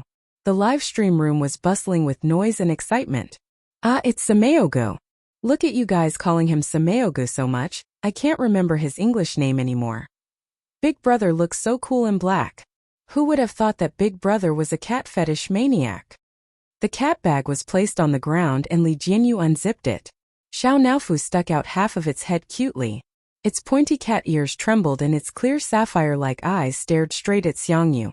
The young esports god paused for 2 seconds before walking over with one hand in his pocket. He looked down at the soft white cat condescendingly. Xiao Naofu, listen to me. Nothing can be accomplished without rules. Kittens should behave like kittens. First, eat at a designated place and don't climb onto the table. Second, sleep in your own nest and don't climb onto the bed. Third, every player here is busy. Don't disturb your brothers during training. Fourth, after a dozen or so lines, Xiangyu finally stopped and asked coldly, "Have you memorized them?" Xiao Naofu meowed obediently. Meow meow meow. I know. In fact, Xiao Naofu's inner thoughts were, "Heh, poop picker dares to talk so much to this hoo-hoo? Do you believe that this hoo-hoo's most smelly poop will suffocate you to death?" Little did it know that its childish cry had accurately hit Xiangqi's heart. Oh, it is so lovely. The next second, Xiao Naofu nimbly jumped onto the dining chair, and with a second jump, landed on the dining table. Its meaty little paws scratched the plastic bag containing the takeout twice, sniffed it curiously, and pushed it away in disgust. Tisk, it's not even 1/10,000th of the food made by that stupid woman. It sat down on the dining table and tilted its head to look up at Yusheng. Li Jianyu. Smog, Xiao Naofu is too naughty. How about we chase it down? Xiangyu's expression didn't change. He picked up the takeout bag and righteously said, "I haven't had time to buy it a cat tree. This dining table will be its cat tree." Li Jianyu? Xiangyu raised his eyebrows and looked at his teammates. Hey, what are you looking at? Do we have to eat at the dining table? His teammates? Who the hell are you setting these rules for? Dash. I'm so tired that I'm running a low fever. I'm going to take a nap and write again. Everyone can come back tomorrow. I'll make it up to you when I'm done. Clasped hands. Chapter 257. 2 minutes later. In the esports base, a group of young boys held lunchboxes and sat cross-legged sullen. They sat on the ground next to the dining table. Xiao Naofu occupied the entire table with an open can of luxurious meat, a bowl of warm goat milk, and a few small dried fish in front of it. In the live stream, as expected of Sameogur, his cat slave nature has been exposed. Xiao Naofu, I heard you're going to set rules for me? Where are the rules? Ha ha ha ha ha. I'm laughing so hard that the geese in the yard are squawking with me. Some netizens also argued. Am I the only one who thinks there's something wrong with Xiangyu? Cats are just animals. Why should they be allowed to sit on the dining table? That's right, don't tell me the other contestants don't mind. He's too selfish. He doesn't care about other people's feelings at all. At this moment, Xiao Naofu was scalded by the goat milk and meowed in a coquettish voice, sounding extremely aggrieved. In an instant, Captain Wander stood up and scooted over. Oh, did you scalded our little baby? Come on, have some canned food first. Let's blow on the goat milk under the air conditioner. Netizens, huh? The medic Ashue knocked on the lunchbox with his chopsticks and said angrily, Smog, is this how you take care of Xiao Naofu? If you can't do it, let me do it. Netizens. Maid Xiao Naofu bent over the edge of the table and stared at the little cat. Xiao Naofu Sameogu is a scumbag. Why don't you sleep at my place tonight? I'll warm your cat bed. Netizens. Xiangyu was speechless. Hey, stay away from it. Don't scare it. He picked up a small dried fish and fed it to Xiao Naofu's mouth. Xiao Naofu took a bite and then rubbed its head against his palm, meowing softly. Meow, Xiangyu asked uncertainly. Do you want a hug? Meow. The young esports god suppressed his excitement and pretended to pick up the little cat nonchalantly. It was the standard posture of holding a child. Xiao Naofu nestled in his arms, nibbling on dried fish as it rubbed against Yu. The young man's t-shirt was pulled down quite a bit, revealing his clean and distinct collarbone. Meow meow. The kitten was so obedient that it seemed to be saying, I love my brother the most. Xiangyu raised his chin slightly and looked around provocatively. I'm sorry, but this is my cat. Please don't think about it. His teammates. Look at how smug you are. Was it a big deal to have a cat? Woo woo woo, this despicable cat's chosen son. Seeing this scene, the netizens laughed like crazy. Xiao Naofu is really spoiled. Shocking. Team Logic's rage was actually for Green TX. Director Lee, you're in charge of sending me to the base. Leave the rest to me. There's no man I can't handle. 2:00 in the morning. After the training room ended, the contestants returned to their rooms to rest. The dormitory was a two-person room. Wander and Xiangyu were roommates. The cat bed next to the bed was empty. Xiangyu's gaze shifted to the bed.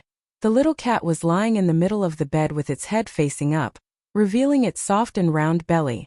It was snoring softly and sleeping soundly. Wander fanned the flames. Look, Xiao Naofu isn't obedient at all. Not only is it climbing the bed, but it's also snoring.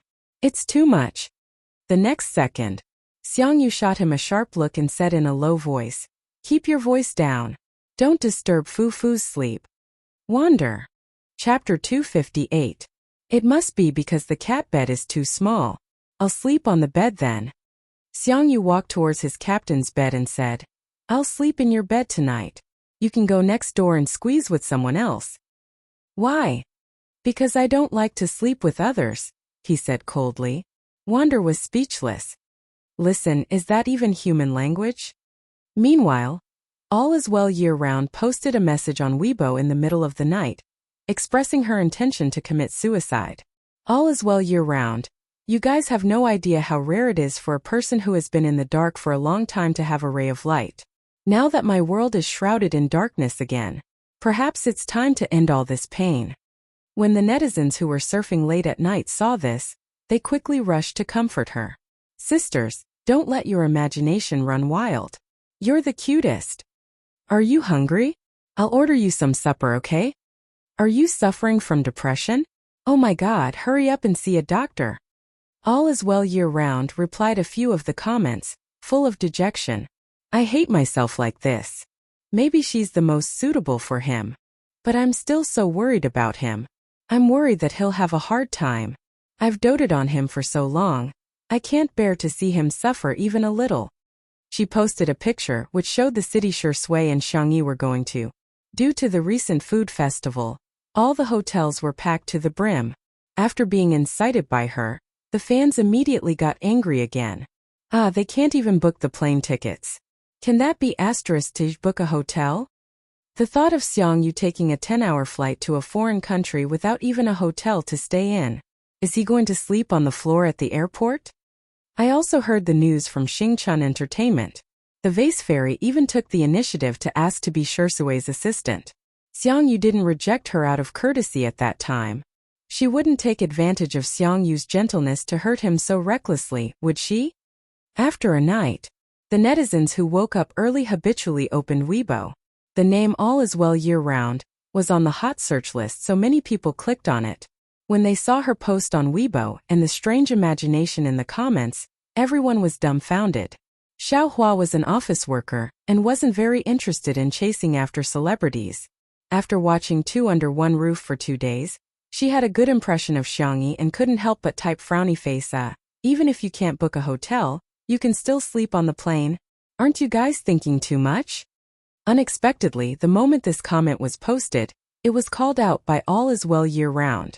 He deserves all the good in the world. You don't know anything. Smile. With just a few sentences, he successfully set the pace. Soon Xiao Hua was scolded by his fans. The vase fairy's whitewashing dog? Don't bother, she won't be able to clear her name. You can leave now. Why should our brother suffer because of her? Who asked her to say that she wanted to be our brother's assistant? In the beginning, Little Blossom tried to reason with them, but he realized that these people wouldn't listen at all. After being scolded for a long time, Xiao Hua was very depressed and felt that her good mood for the day had been ruined. She was really speechless about the behavior of All Is Well year-round that led to online violence. In the next second, she received a message from her best friend who was studying abroad. I'm shocked. I saw a private jet landing on the top floor of the Atlant Hotel on my way to school. It's the super expensive 7-star hotel that I complained to you about last time. Poverty has really limited my imagination. Chapter 259. There were still a few more stops before the train arrived. Xiao Hua and her best friend began chatting enthusiastically. Little Fafa: Little Fafa. The hotel where the cheapest room during off-season costs a few thousand yuan. All the rooms are 2-story suites, and the paintings on the walls are authentic. I love hot pot. Yes, there are royal suites, presidential suites, and so on. It's just like the Mary Sue TV series we used to watch. There are butlers, chefs, and waiters.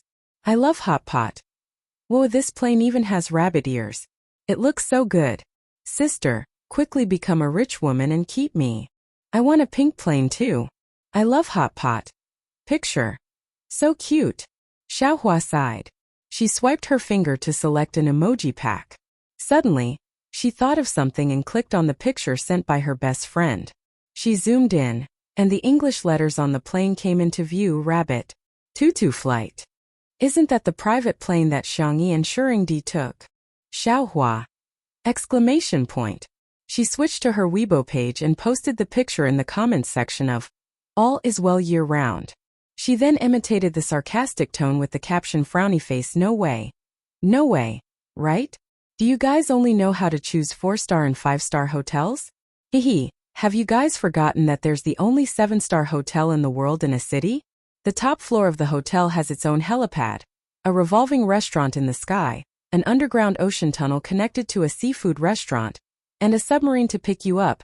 This is how simple the life of a rich and beautiful girl is. Dog head, dog head. The caption was a picture of the tutu flight landing on the top floor of the hotel. After the comment was posted, 7-star hotel? What are you making up? Haha. F***ck. I checked, there really is such a hotel. A 6-figure presidential suite has just been booked. The fans were dumbfounded. Even All Is Well year-round pretended not to reply. We have arrived at North City West Station. Passengers, please take your belongings with you and exit from the left door. The announcement of the arrival of the train sounded, and Xiao Hua got off the train feeling refreshed. It felt so good to be slapped in the face. She lowered her head and followed Xiang Yi's Weibo, a happy smile on her face. Inside the suite, Xiang Yi took a nap on the plane, so she wasn't very sleepy now. She took out her phone and reported to her family. Third brother replied instantly. I've already prepared the little dress you'll be using for the photo shoot. See you at the castle tomorrow. The castle was the filming location for the next day. Xiangqi's studio was here. After flying over the night before, he was full of inspiration and rushed out 3 sets of dresses with a dozen assistants. The magazine was already giving him face. When they heard that he had designed 3 new sets, they were extremely excited. This was Hades's return to the fashion industry after a year of absence. Therefore, the magazine immediately decided to use Hades's work for the cover. Her 4th brother, Xiangyu, quickly replied as well. In addition to reminding her, he also sent a 9-page grid of Xiao Naofu, as well as numerous short videos. Xiangyi sighed as she watched Xiao Naofu eat until its belly was round and the fur on its head was flat. She wondered if Xiao Naofu would become as fat as a pig or go bald first in 4th brother's hands. Her 2nd brother didn't reply, probably because he was busy. However, her little uncle gave her a video call. Little Xiangyi, little Chanchan is also in a city. After you're done with the cover shoot, do you want to meet him? Chapter 260. She was now in the same city as Big Brother. Xiangyi was a little dumbfounded. Little Chanchan has a sharp tongue. Xiang Feng paused for a moment before continuing. He has a sharp tongue and a heart like a meat grinder, but at least he has some dignity in front of you. Don't be afraid, Uncle will support you. Xiangyi. Uncle, do you dare to go with me? Xiang Feng. He didn't dare. Hello? Hello, the signal is not good, I'm hanging up. The video call ended. The little girl sighed and sat on the sofa in the living room, hugging her knees helplessly. Of course she wanted to see Big Brother and resolve the misunderstanding with him, but she was afraid of him to begin with. And now she had no idea what that person was doing to Big Brother. The unknown was the most frightening. After all, Big Brother was a big devil who grew up beating his little brother's uncle. Not to mention other things, his fighting strength was really fierce. When she was bullied in kindergarten, she first complained to 4th brother, who then went to 3rd brother, and then 2nd brother. In the end, the 4 of them were bullied together. In short, it was an act of suicide. It was as tragic as it could be. In the end, it was Big Brother who descended from the sky and single-handedly destroyed the other party. Without a word, he coldly led his little brother and sister home. What are you thinking about? You keep sighing. The man's deep and magnetic voice sounded in her ear, with an inexplicable flirtatious tone. Xiangyi raised her head and looked at Shui with bright eyes. If there was only one person in the world who wasn't afraid of Big Brother, then wasn't it? So far away but so close. Xiangyi looked up. Shui. Shui was calm and unruffled. Do you want to have a meal with Big Brother and catch up? I remember that you two are quite close. Shui let out a long, oh. You're afraid of Sang-Chen? What should I do? I'm a little scared too. Forget it then. But if you go with our sister E, I won't be afraid. Shui had a faint smile on her face, and her eyes were filled with gentleness. Xiangyi jumped off the sofa in surprise. You're too nice. The corners of Shui's lips curled up when she saw how happy the little girl was. The two of them had lunch at a seafood restaurant under the sea. The glass separated the clear blue sea water, surrounded by corals, and all kinds of sea creatures shuttled back and forth. It was romantic like a scene from a fairy tale. The dishes tasted good, especially the appetizer. Xiangyi tasted a unique aroma. She murmured uncertainly, sea vision. It was a kind of seaweed that she had seen in a world where medical science was very advanced. It couldn't be eaten directly, but it could be used as a spice after being processed. Most importantly, it had medicinal value. Therefore, when the head chef came out to communicate with the guests, Xiangyi asked him what the unique aroma in the dish was. Hearing her calmly report the names of the ingredients and spices used, and even the cooking method, the head chef's eyes widened in shock. What kind of magical taste was this? She could actually know so much just by tasting it? However, an excellent head chef wasn't stingy with making the recipe public. As it turned out, a real top-notch restaurant couldn't imitate the same taste, even if they strictly followed the recipe. Thank you for your generosity. Xiangyi thanked him politely and immediately sent the name of the seaweed that the head chef mentioned to Lu Jingji. This might be a major discovery in the field of medicine. Chapter 261. After Xiangyi sent the message, she realized that she had been neglecting Shui. His gaze was gentle and innocent, as if he wouldn't mind whatever she did. However, the more he acted this way, the more Xiangyi blamed herself. Sorry, I didn't mean to ignore you. Shui chuckled, as if ripples had appeared on a calm lake. I think it's okay even if we don't talk when we're together, Sister E. On this point, Xiangyi agreed with him. Xiangyi sighed in her heart. Shui was really easy to get along with. He wasn't picky about food and had a good temper. The two of them could talk for a long time on the same topic, or they could do their own things without talking for a long time. However, they got along very naturally. There was no awkwardness at all. Shall we go back to the hotel? I saw that you didn't sleep much on the plane. Do you want to catch up on some sleep? Shui nodded slightly. Xiangyi got up and took 2 steps forward. Suddenly, Shui stopped her. Sister Yi, wait a minute. Huh. The girl looked back. Her hair brushed past his chin, causing a feather-like itch. Can we take a picture together? Shui asked. Okay, then I'll stand a little further away. This way I can help your legs grow longer. Shui couldn't help but laugh. He seemed a little helpless. He bent his fingers and pushed his gold-rimmed glasses up his nose. Let's take a picture together? Huh. Oh. Xiangyi handed the phone to the shop assistant and stood beside him. The enthusiastic shop assistant said in English, Closer, you can come closer. Xiangyi was still hesitating. Shui naturally put his arm around her shoulders and pulled her closer to him. The girl bumped into his arms, looking a little helpless. However, the shop assistant had already pressed the button to take a picture. Gotcha. He took a few pictures and returned the phone to Xiangyi. The two of them were so good-looking that they looked good. Send it to you? Yes. Xiangyi opened Shui's WeChat and saw the word Zai appear in front of Shui Xiangyi. Public execution was the most merciless. I'll change it right now. Xiangyi pretended to be calm and typed in the pinyin of Shui. The first word that popped up was Shui. She was about to delete it when she heard Shui say, Let's do this. Ah, but aren't only your girlfriends and wife fans the only ones who call you that? Shui's eyes flickered slightly. Her expression was lazy. She drawled, Is that so? I thought you called him that to make him look younger. Oh, this logic didn't seem to be wrong either. Do men also care about their age? Thinking of this, Xiangyi suddenly understood. Shui is having a midlife crisis? In order to take care of his sensitive feelings, Xiangyi set his nickname to Shui, and even comforted him. You're very young to begin with. She lowered her head and did not notice that the man's eyes were filled with a triumphant smile. When they returned to the hotel, the magazine sent a staff member to pick them up.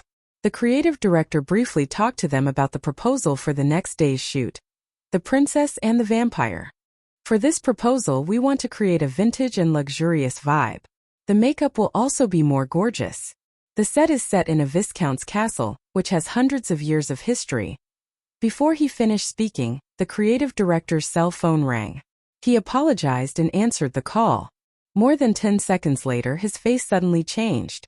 What? The director of the castle doesn't allow us to shoot? Chapter 262.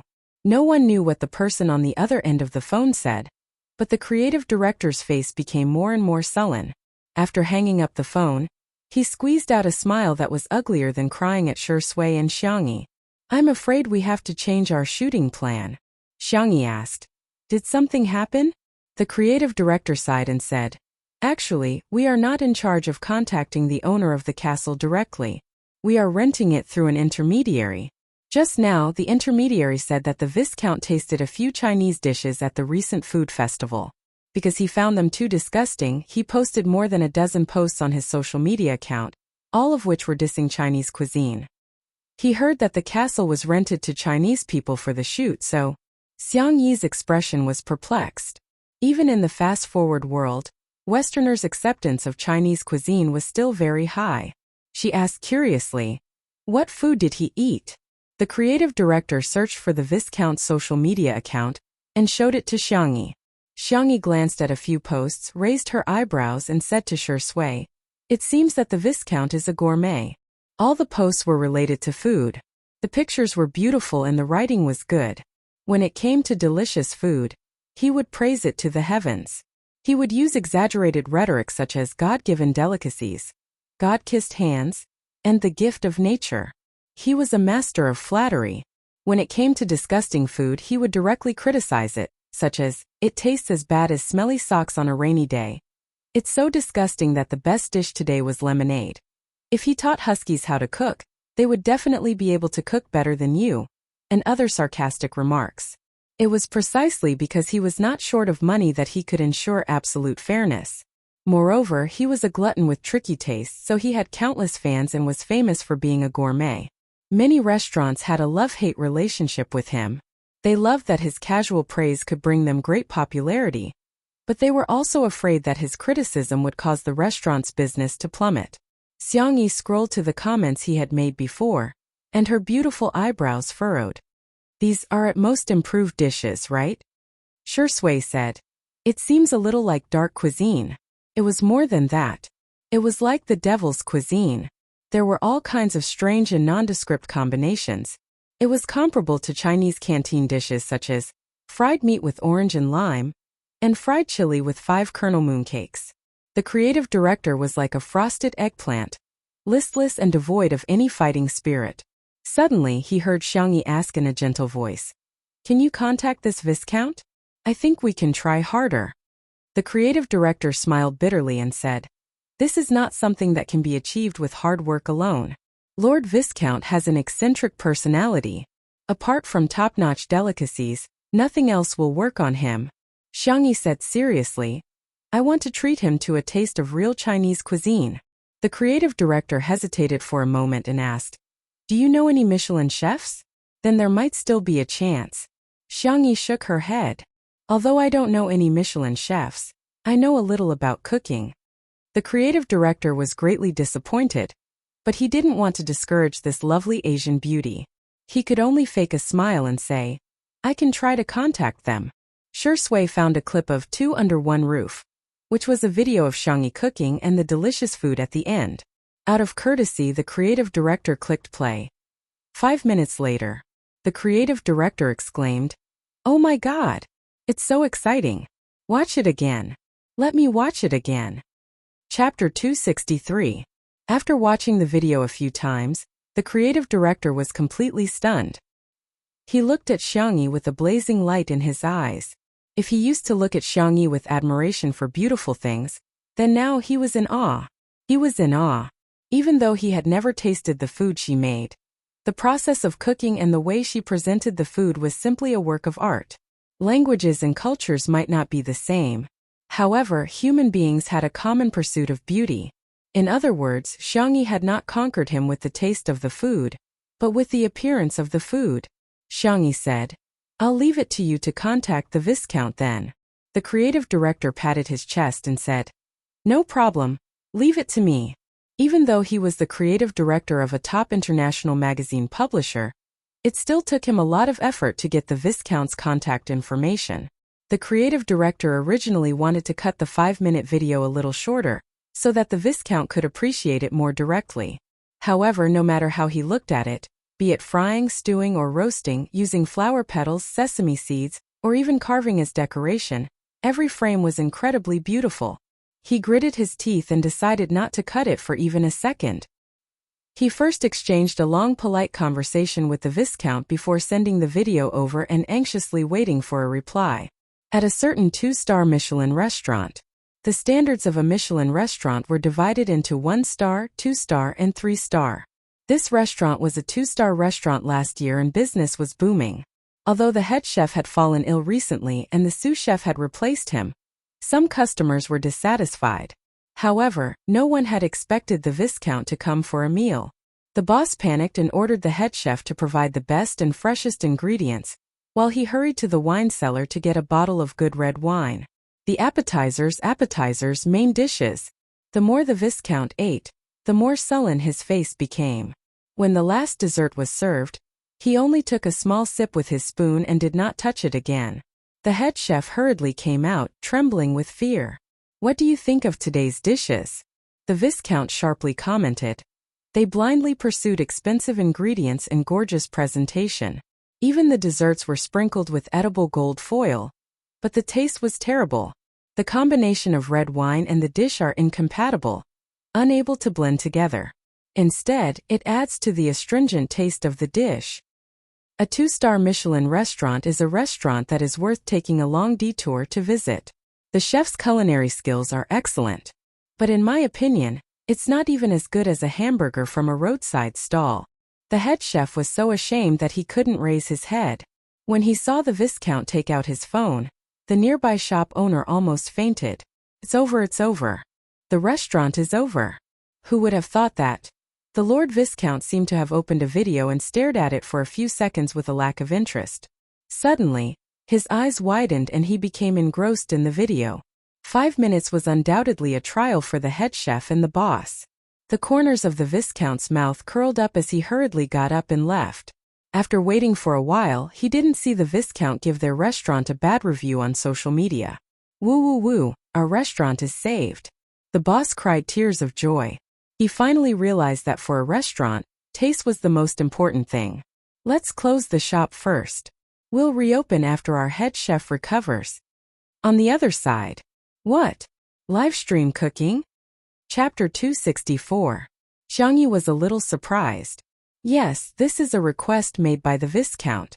He wants to see the process of cooking the delicacies and… The creative director stammered, unable to continue for a long time. Xiangyi asked, "What's the matter? Does he have any other requests?" He wants you to have 1 million viewers in the Moon livestream. The creative director felt that the request was too unreasonable. The Moon livestream was a software from France, and most of the viewers were locals. The livestream industry in France was not very developed, and 1 million viewers was really an astronomical figure. If it were a local celebrity, they might be able to achieve it. However, Xiangyi and Shui were not very popular overseas. How could they possibly achieve it? The Viscount is obviously making things difficult for us. He's not just eccentric, he's perverted. Shui raised her eyebrows and asked, 1 million? The creative director said with a sullen expression, yes. Why don't we change to another venue? There's a winery that's not bad, but the filming plan may have to be rejected. Xiangyi and Shui looked at each other smilingly while Shui seemed to be deep in thought. Are you sure it's just 1 million? Don't you have any other requests? This is already an impossible task. If there are any other requests, the Viscount won't be human. To his surprise, Xiangyi nodded calmly and said, that's good. Actually, 1 million was a difficult task for anyone. Xiangyi felt that she couldn't do it alone because she didn't seem to have many fans. However, she had Shui who had his own fans. He should be considered a cheat, right? Shui said, please help us prepare the equipment for the live stream. The creative director sighed and said, okay. These 2 pitiful Asian beauties are probably going to suffer a huge blow. The live stream began. The creative director used his connections and asked a few of his friends to help forward the live stream, so that the number of viewers in the live stream would not be 0. The current number of viewers in the Moon livestream was 579. This number might not be considered much in China, but it was considered a good figure in France. He did not forget to send the link to the livestream to the Viscount. 10 seconds later, a notification popped up on the phone. It was the Viscount who had sent a link to the live broadcast room using his account. Not long after, the number of viewers jumped to 3,804. Creative Variety Show called it unbelievable. Lord Viscount was indeed a famous gourmet. This rallying power was truly amazing. Shui, I'll post something on Weibo. Xiangyi, then I'll forward it. Typing is too troublesome. Although the creative director did not understand what the 2 of them were talking about, he smiled bitterly when he saw the pitiful Shui fiddling with her cell phone, followed by the pitiful Xiangyi. He had heard that Chinese celebrities had a lot of fans, but he did not know how many fans these 2 could attract. 10,000, or at most 20,000. The creative director closed his eyes, and when he opened them again, he was stunned. The number of viewers had actually become 205,864. Creative director? Was he seeing things? Or was he hallucinating? How could it have doubled to 200,000 in the blink of an eye? It took him half a minute to confirm that there were really 200,000 viewers. However, why didn't the number change at all? In the next second, the numbers that had been stuck for a long time were refreshed. The long string of numbers blinded the creative director. Current number of viewers, 5976531. Chapter 265. More than 5 million viewers, almost 6 million? How is this possible? One had to know that Country F's top awards banquet only had about 10 million viewers. However, these two Asian beauties managed to reach 6 million viewers in just a few minutes. It's fake. It must be fake. The creative director was worried.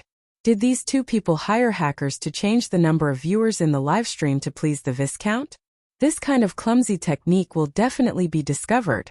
The phone screen suddenly turned black, and the livestream software retreated.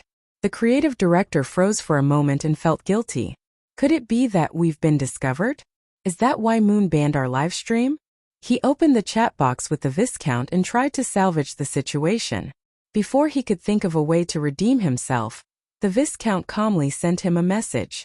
Moon livestream is arranging for programmers to repair it. The creative director was dumbfounded. Repair it? Repair what? Not long after, Moon livestream released an official statement, which solved the creative director's confusion. Moon livestream. Due to the excessive amount of new traffic, the app is unable to host. It is currently under repair. All users can use the web version for the time being. We apologize for the inconvenience. The creative director was speechless. He looked a little dazed. So the data isn't fake? When he came back to his senses, he was speechless. The way he looked at Xiangyi and Shui suddenly changed. Did these two people use a cheating device? They just casually started a live stream and they have so many fans. Unbeknownst to them, Shui was indeed extremely popular, and Li Jinyu and Xiangfeng had also added fuel to the fire. When Li Jinyu reposted Shui and Xiangyi's posts on the official Weibo account of Two Under One Roof, the fans of the show flooded in. Xiangfeng was even more direct. Xingchen Livestream had a strategic partnership with Moon Livestream, and as her uncle, how could he not support his niece? Hence, not only did Xingchen Livestream repost the post, but they also provided a link on their official Weibo account, which allowed them to jump directly to Moon Livestream's webpage. With the combined efforts of several parties, the traffic generated directly crashed Moon Livestream's app. Fortunately, the webpage was still passable, but it was a little laggy. The presidential suite was fully equipped. Xiangyi lowered her head to prepare the ingredients on the clean and spacious countertop. Shui helped her with some simple tasks and chatted with her. She could be called the most dedicated streamer. Good afternoon. The man's smile was gentle and gentlemanly as he interacted with the audience in both languages. The comments in the live stream were flooding in quickly. Ah, Big Brother is so dedicated. You didn't forget to do live broadcasts, even when you're overseas. Did you get the resources for the Moon live stream? Our brother Shui is really good at it. She's a superstar wherever she goes. Sistery must have had a hard time descending to the mortal world today. She looks like a fairy in a floral dress. Woo-woo. Is this knife technique real? Awesome, awesome. Sister E, come to our hotel's kitchen and cut some dumplings. Ha ha ha ha. Are you serious about asking Sister E to cut chunks? There were also some curious comments from foreign netizens. Are they going to make Chinese cuisine? Oh, I hate Chinese food the most. It's very greasy and weird. I don't think any human would like it. Are they husband and wife? The two of them work very well together. They seem to be very loving. Under everyone's gazes, the beautiful girl calmly put the ingredients into the pot. The first dish, stir-fried spicy chicken. Chapter 266. After the oil was heated up, she added dried chili, pepper, scallion, ginger, and other ingredients to stir-fry. The seasonings were prepared by Xiangyi in China. She originally wanted to cook for Huxiang, but she didn't expect it to come in handy now. Chili was a seed cultivated by Little Rabbit Farm and the Agricultural Science Institute. Not only was it spicy, it was also very fragrant and was the best ingredient for stir-frying chili oil. The chicken had been prepared beforehand. It was cut into small pieces, sprinkled with starch and cooking wine to enhance the aroma, and added to the hot chili oil for stir-frying. Xiangyi simply tossed the ladle twice, but it attracted the amazement of the netizens watching the live stream. Is this Eastern cooking? Cool. Jesus. Her slender body actually has so much strength. Oh, I feel like she has magic. Is this Eastern witchcraft? Why is my mouth salivating? Finally, she added dried chili, soy sauce, and sugar and stir-fried the chicken until it was fully cooked. The Viscount arrived at the hotel. Every time a dish was prepared, Someone would deliver it to his table as quickly as possible. The second dish was Westlake fish in vinegar gravy. Since there was no grass carp, Xiangyi used a codfish that weighed about a caddy and a half. Westlake fish in vinegar gravy had extremely strict fire control requirements, and even professional chefs would fail sometimes. However, Xiangyi's expression was very calm, and it only took her a few minutes to cook the fish just right. The essence of this dish was the sweet and sour sauce, which was made with fish soup, white sugar, rice vinegar, soy sauce, and starch. It was then slowly poured over the fish and sprinkled with ginger for decoration. The third dish was Wuxia tofu. Shredded shiitake mushrooms, winter bamboo shoots, and shredded ham were stewed in chicken soup. After boiling, the tofu that had been cut into fine shreds was added. It was a great test of knife skills. The fifth dish, Xiangyi was extremely fast at cooking, and she was able to prepare the best 2 or 3 dishes at the same time. The netizens were shocked at first, but later on they went crazy. I'm so hungry, sistery, stop. I've already gained a few pounds. Why did Xiangyi cook so many dishes today? The child in front of the screen is about to cry. Today's live stream smells so good. Ahem, it's so good. Sister Yi's cooking skills are amazing. Before watching the live stream, I'm not eating, I'm not hungry, I'm on a diet. I have no desire for food. After watching the live stream, F***CK. I'll open the dirty little software now. Heh, I've already made a bowl of instant noodles. The earlier you eat, the earlier you enjoy, got it? As for the overseas netizens, they were deeply shocked by the Oriental cuisine. It turned out that there were so many cooking methods. It turned out that ingredients could be used in such a way. It turned out that Oriental cuisine was so elegant and exquisite. Why does every dish look so delicious? Mysterious Oriental girl. Amazing Oriental cuisine. Did I eat fake Chinese cuisine before? It's completely different from what little elves do. Honey, are you willing to make me a dish? I'm willing to give up everything. When the girl lifted the lid of the last dish, steam rose from the casserole as a classic Chinese dish was simmering in the casserole. Buddha jumps over the wall. Abalone, sea cucumber, pork tendons, scallops, cuttlefish, and other sumptuous ingredients were gathered in a pot and simmered with stock and aged wine. The soup base was moist and thick but not greasy. The ingredients were soft, tender, and warm. Through the screen, the rich aroma seemed to be wafting towards them and going straight to their hearts. Gulp! At this moment, regardless of country or region, countless faces in front of the screen stared at the screen with their eyes wide open. Chapter 267. The Buddha jumps over the wall was served to the Viscount. At this moment, the number of viewers in the live stream had reached an astonishing 9 million. Okay, that's all for today's dishes. Xiangyi was about to take off her apron when she realized that the creative director and the staff were almost drooling. There was no other reason. It smelled so good. It smelled so good. Unlike the netizens who were watching the live stream, they had been overwhelmed by the visual and aroma of the dishes from beginning to end. What was crueler than seeing something but not being able to eat it was seeing and smelling it but not being able to eat it. Xiangyi understood and said, "Wait a minute. I'll make something for everyone to eat." There were plenty of ingredients and Xiangyi worked quickly. In the blink of an eye, she had already prepared several dishes and handmade noodles. After cooking them, she topped them with braised beef and vegetables. It was a simple yet appetizing meal. In the live stream, Master X's braised beef noodles come out and take a beating. Look at how much meat is in Sister Yi's bowl. I want to eat the main dish just now, and now I want to eat the home-cooked dishes too. She's indeed the god of cookery. Oh my god. I think I've really been bewitched. I've already eaten 2 hamburgers, 3 pieces of cheese, and a plate of macaroni, but I still feel hungry. By the way, there's also this. Xiangyi took out the milk pudding that she had prepared beforehand from the fridge. After refrigeration, it had solidified and the pale yellow pudding was sparkling with a thin layer of caramel. She cut some strawberries and mangoes to decorate it and handed them to Shui with a smile. Here, this is the half-sugar version, it's not very sweet. You can have 2.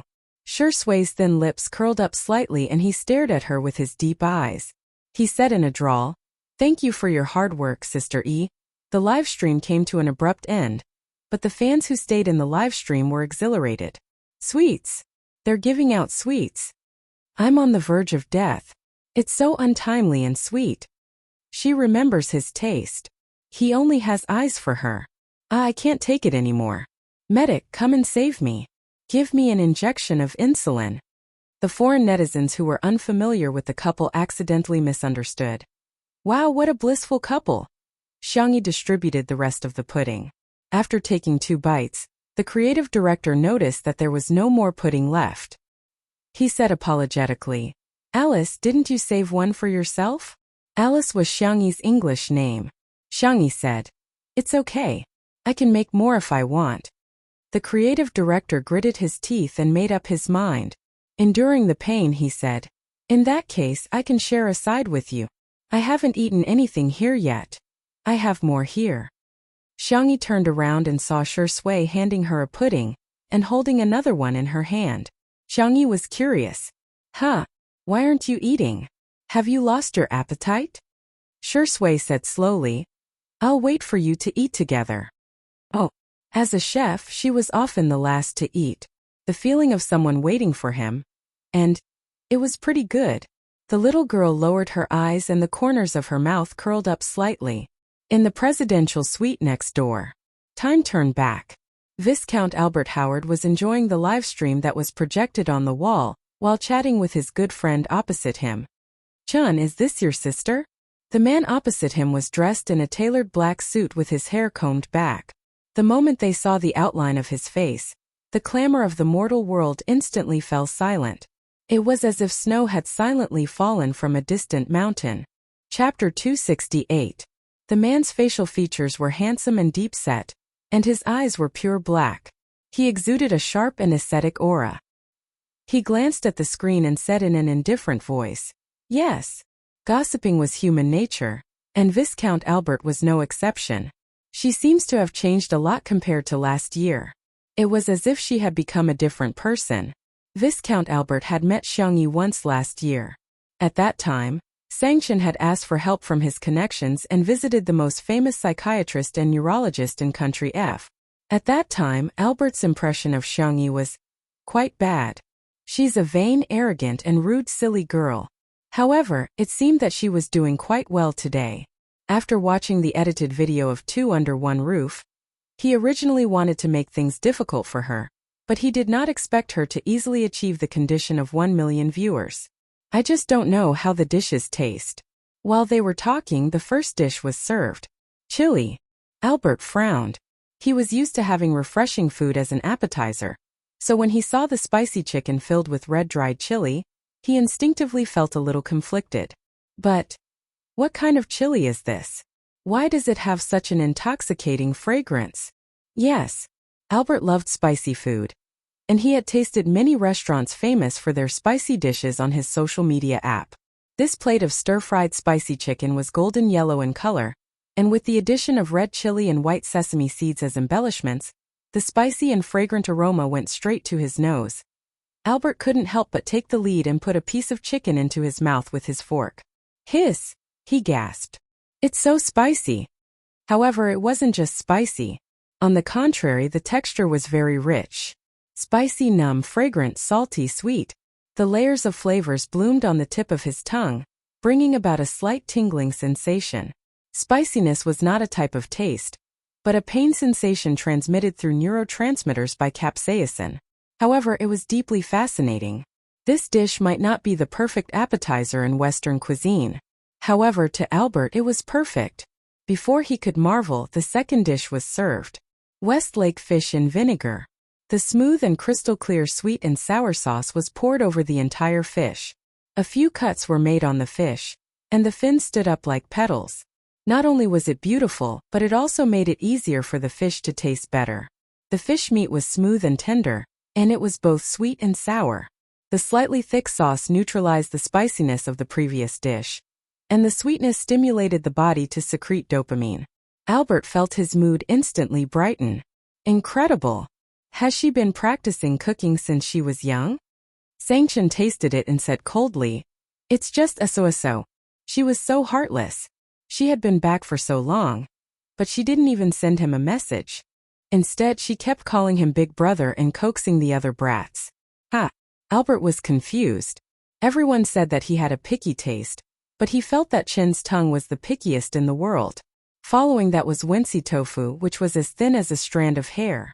It was a combination of bean products, winter bamboo shoots, shiitake mushrooms, ham, and other ingredients. It was so fresh that one couldn't stop eating after one bite. After that, there was the translucent red dongpa meat that was soft but not mushy, the light and refreshing assorted vegetables, the roasted pigeon that exuded a tempting amount of oil, the fragrant and tender dinghu vegetables. Every single dish was exquisite and delicious. When the last dish, Buddha jumps over the wall, was served, Albert was so excited that his voice trembled. The standard of a Michelin 3-star restaurant is not only superb culinary skills, but it also has to have a selection of excellent wine to accompany the meal, flawless service, and an extremely elegant dining environment. However, real delicacies don't need anything. It just needs to be delicious. Chapter 269. The livestream of Xiangyi and Shi Sui, which lasted for more than 2 hours, went viral on social media in France. All the celebrities reposted it with all sorts of recommendations, such as, cuisine from the mysterious East, and, you can finish 10 hamburgers in 5 minutes. Those comments were forwarded to Weibo in China, which immediately caused a heated discussion. Damn! Shi Sui impressive. She's trending overseas.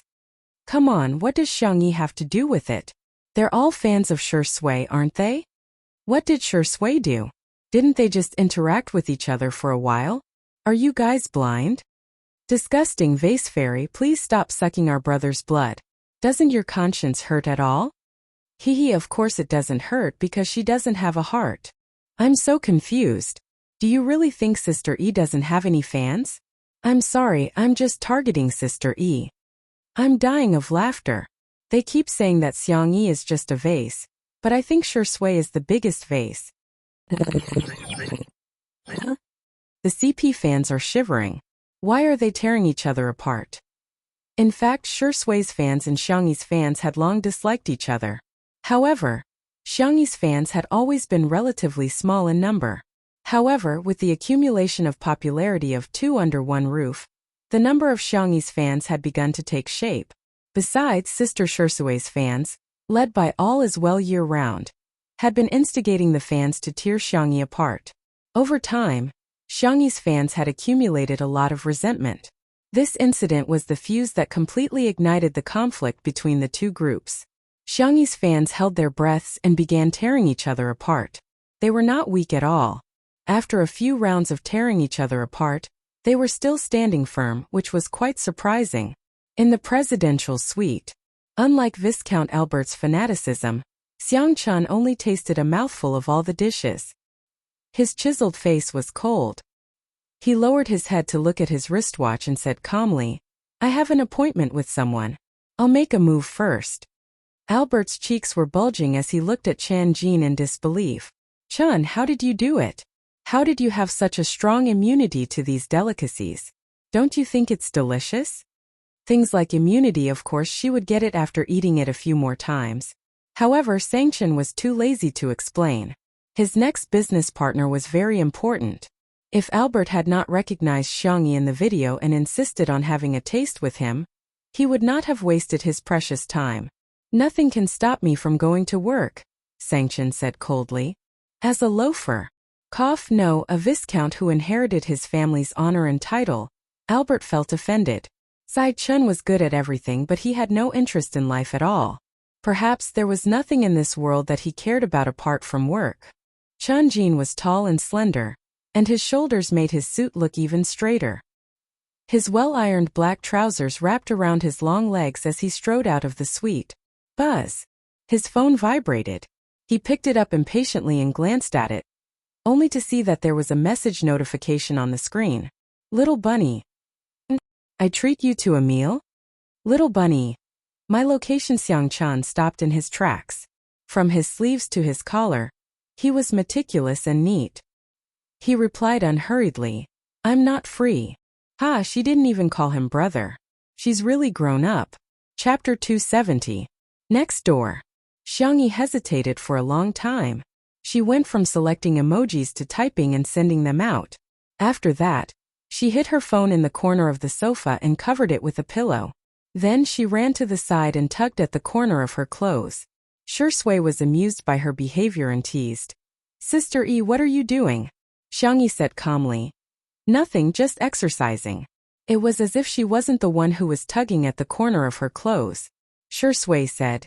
Your phone is vibrating. Really?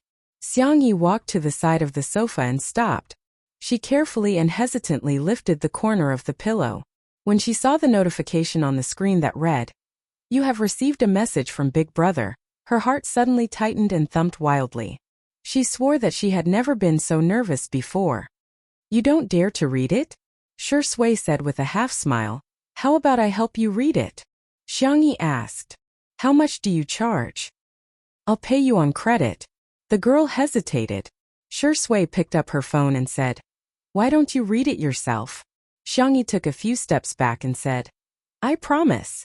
A certain black-bellied actor who had succeeded in getting his way narrowed his eyes and glanced at the message in the chat box. The corners of his mouth lifted slightly. Tsk, another arrogant guy. What did he say? Xiangyi asked nervously. He said he's busy. I see. For some reason she didn't dare to read the message. However, with Shui reading it out for her, she didn't feel so scared anymore. Unexpectedly, Shui changed the topic and said lazily, however, he said that he's short of in-flight meals on the way back to China. Xiangyi was speechless. The girl's eyes lit up. I can cook. Help me reply to him. Reading messages is one type of fee. Replying to messages is another type of fee. Xiangyi, are you sure you want to upgrade the service? His upturned peach blossom eyes were smiling as he stared at the nervous girl. Xiangyi nodded and said, Yes, I can. The next second, Shui pressed down on the voice message. The sleeves of her sweater slid down, revealing a clear section of her wrist bones. Light blue veins protruded from her skin, making her look both aesthetic and sexy. Big brother, I will tell Sister E. Good luck with your whir. Xiangyi blinked her long eyelashes, vaguely feeling that something was not quite right. She hesitated for a moment before asking softly, Why are you calling him brother? You're even more familiar with it than me. Shui said innocently. Sanction is a few months older than me. Isn't it natural for me to call him brother? Oh. What he said made sense. In China, just as the Shui sisters and Xiangyi's fans were tearing into each other, a famous food critic posted on Weibo, Yijiishi Diaoyin, recently I've been following the trend and learning some of the words you young people use. I don't know if I'm using it correctly, but I'll just take it as a joke. First of all, I'll let you know that I'm an uncle fan of the god of cookery at Xiangvi. I wanted to use Uncle Fan, but it sounded like I was scolding her, so I gave up. I haven't watched all the live streams of Two Under One Roof, but I've watched every meal that Xiangyi cooks. Everyone probably cares more about her face and her interactions with other men. But what I want to say is that her culinary skills have been greatly underestimated. This series of dishes that she cooks can completely represent the top level of Chinese cuisine.